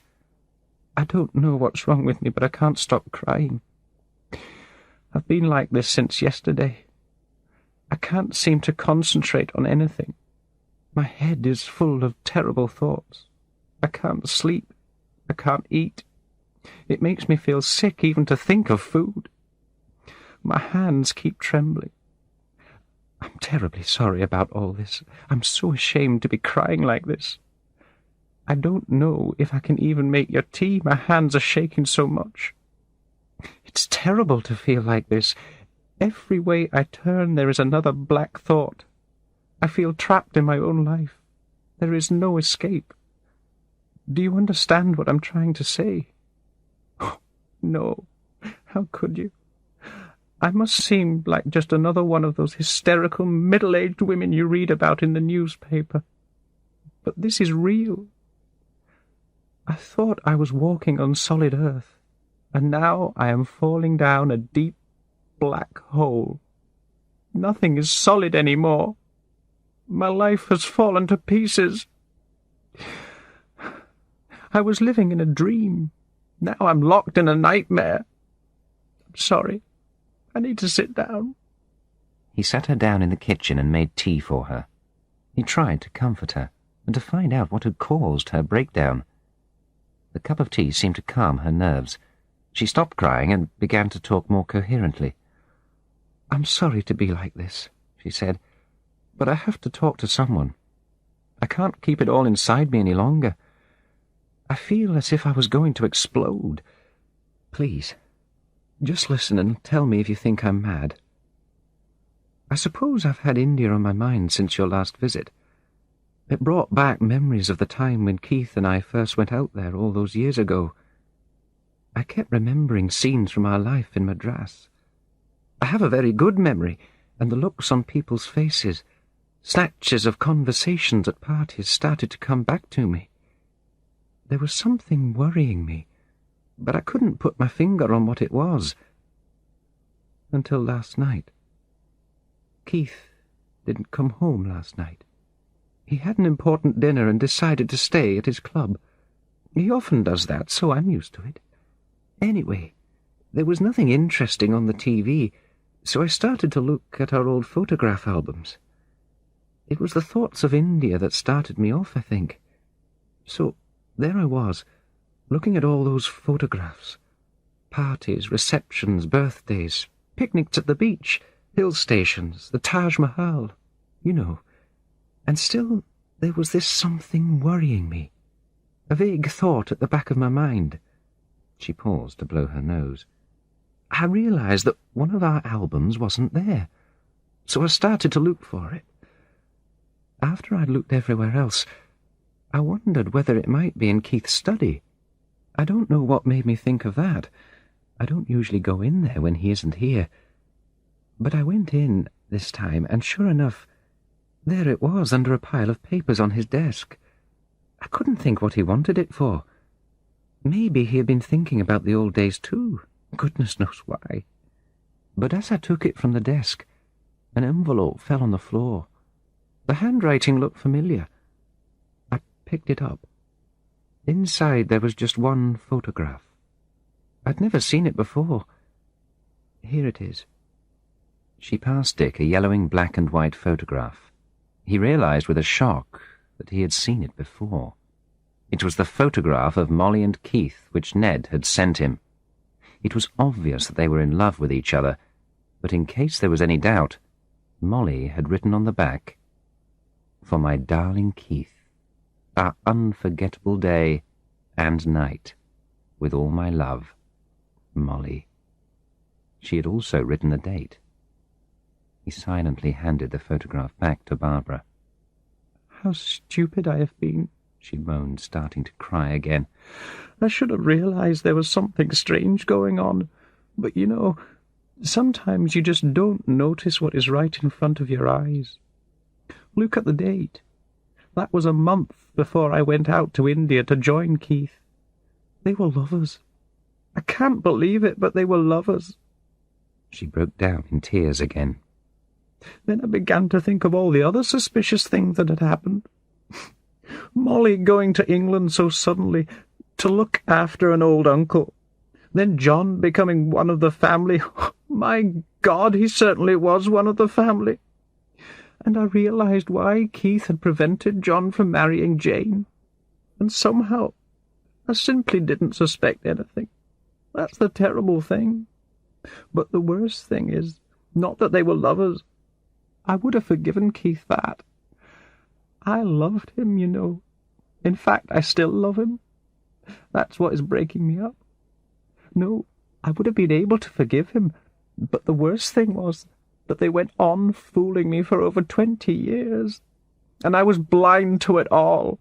How could I have been so blind, so stupid? And as I went on thinking, scenes came back to me. Looks exchanged, embarrassing silences. It all added up. What is it that makes us so trusting, so easy to deceive? I realized that my life with Keith, the life of secure happiness, had been based on a lie. It wasn't what I thought it was at all. And my nerves snapped, and now look at me. I'm over 50. My marriage is in ruins, and I have no one to help me. No one. I thought of killing myself, you know. Last night I got up and went into the kitchen. I closed the windows and the door and turned on the gas in the oven. But then I realized I couldn't do it. I can't bear to live, but I haven't got the courage to kill myself. What am I going to do? How can I face Keith now? Oh, my God!" Her shoulders shook as she began to cry again. She was clearly in a state of shock. Dick felt powerless to do anything, yet he could not simply walk away and leave her. He looked at this pathetic woman and realized that he could not add to her suffering by giving her the packet he had brought. He remembered his own breakdown and the agony he had suffered. She needed help, and quickly. He persuaded her to lie down on the sofa in the lounge and called her local doctor. He explained that she was in shock and needed urgent attention. 2 hours later, the doctor arrived and gave her a sedative to help her sleep. A nurse arrived shortly afterwards to attend to Barbara. Dick explained briefly what had happened and asked the nurse to call Keith Lennox and to ask him to return home at once. When Dick left the house, Barbara was fast asleep. He could do no more. Keith would now have to face the problem he had created. Lakshmi had been right. People are punished by what they become. He walked back to Hammersmith, deep in thought. What had Lakshmi said? God arranges punishment. We should leave it to him. It seemed that she was right after all. He decided to call her as soon as he got home. Tomorrow he would book a seat on the first plane to Madras. There was a future after all. He stopped in the middle of Putney Bridge and looked down at the Thames swirling below. Taking out the envelope, he tore it open and dropped the contents page by page into the water. They floated gently down and were carried swiftly away on the current. Enough was enough. Postscript, 1997. Dick is sitting under a rain tree in the large garden of his house in a suburb of Bangalore. It is tea time. Lakshmi joins him, carrying their 2-year-old daughter, Rukmini. Their 5-year-old son, Arjun, will soon be back from school. Dick's partnership with Ramu has done very well. They now have offices in Madras, Bangalore, Bombay and Delhi. Their services are in great demand among overseas companies planning to set up in India. Life is good for them. It has not been so good for some other people. Barbara somehow managed to repair her marriage with Keith, but disaster of another kind hit them. In 1994, Tracton collapsed under heavy debts. Keith was arrested in London for misusing company funds. After a long trial, widely reported in the newspapers, he was sentenced to 3 years in jail. He comes out next year. People who know Barbara and Keith well say that he is now a broken man. Last year, Vish and Molly met with a serious accident. They were driving into town from their beach house when their car ran into a water lorry. Vish is now severely brain damaged. He cannot talk and spends his days in a darkened room. Molly was luckier. She could walk, but she went through the windscreen of the car. Her face was so badly cut that she has permanent scars. Not even plastic surgeons could help. It seems she never goes anywhere nowadays. Lakshmi goes back to the house to fetch Arjun. As he sips his tea, Dick thinks again of her wise words. We should leave punishment to God. Dick felt eternally grateful that he had not tried to play God. God was definitely better at it than him.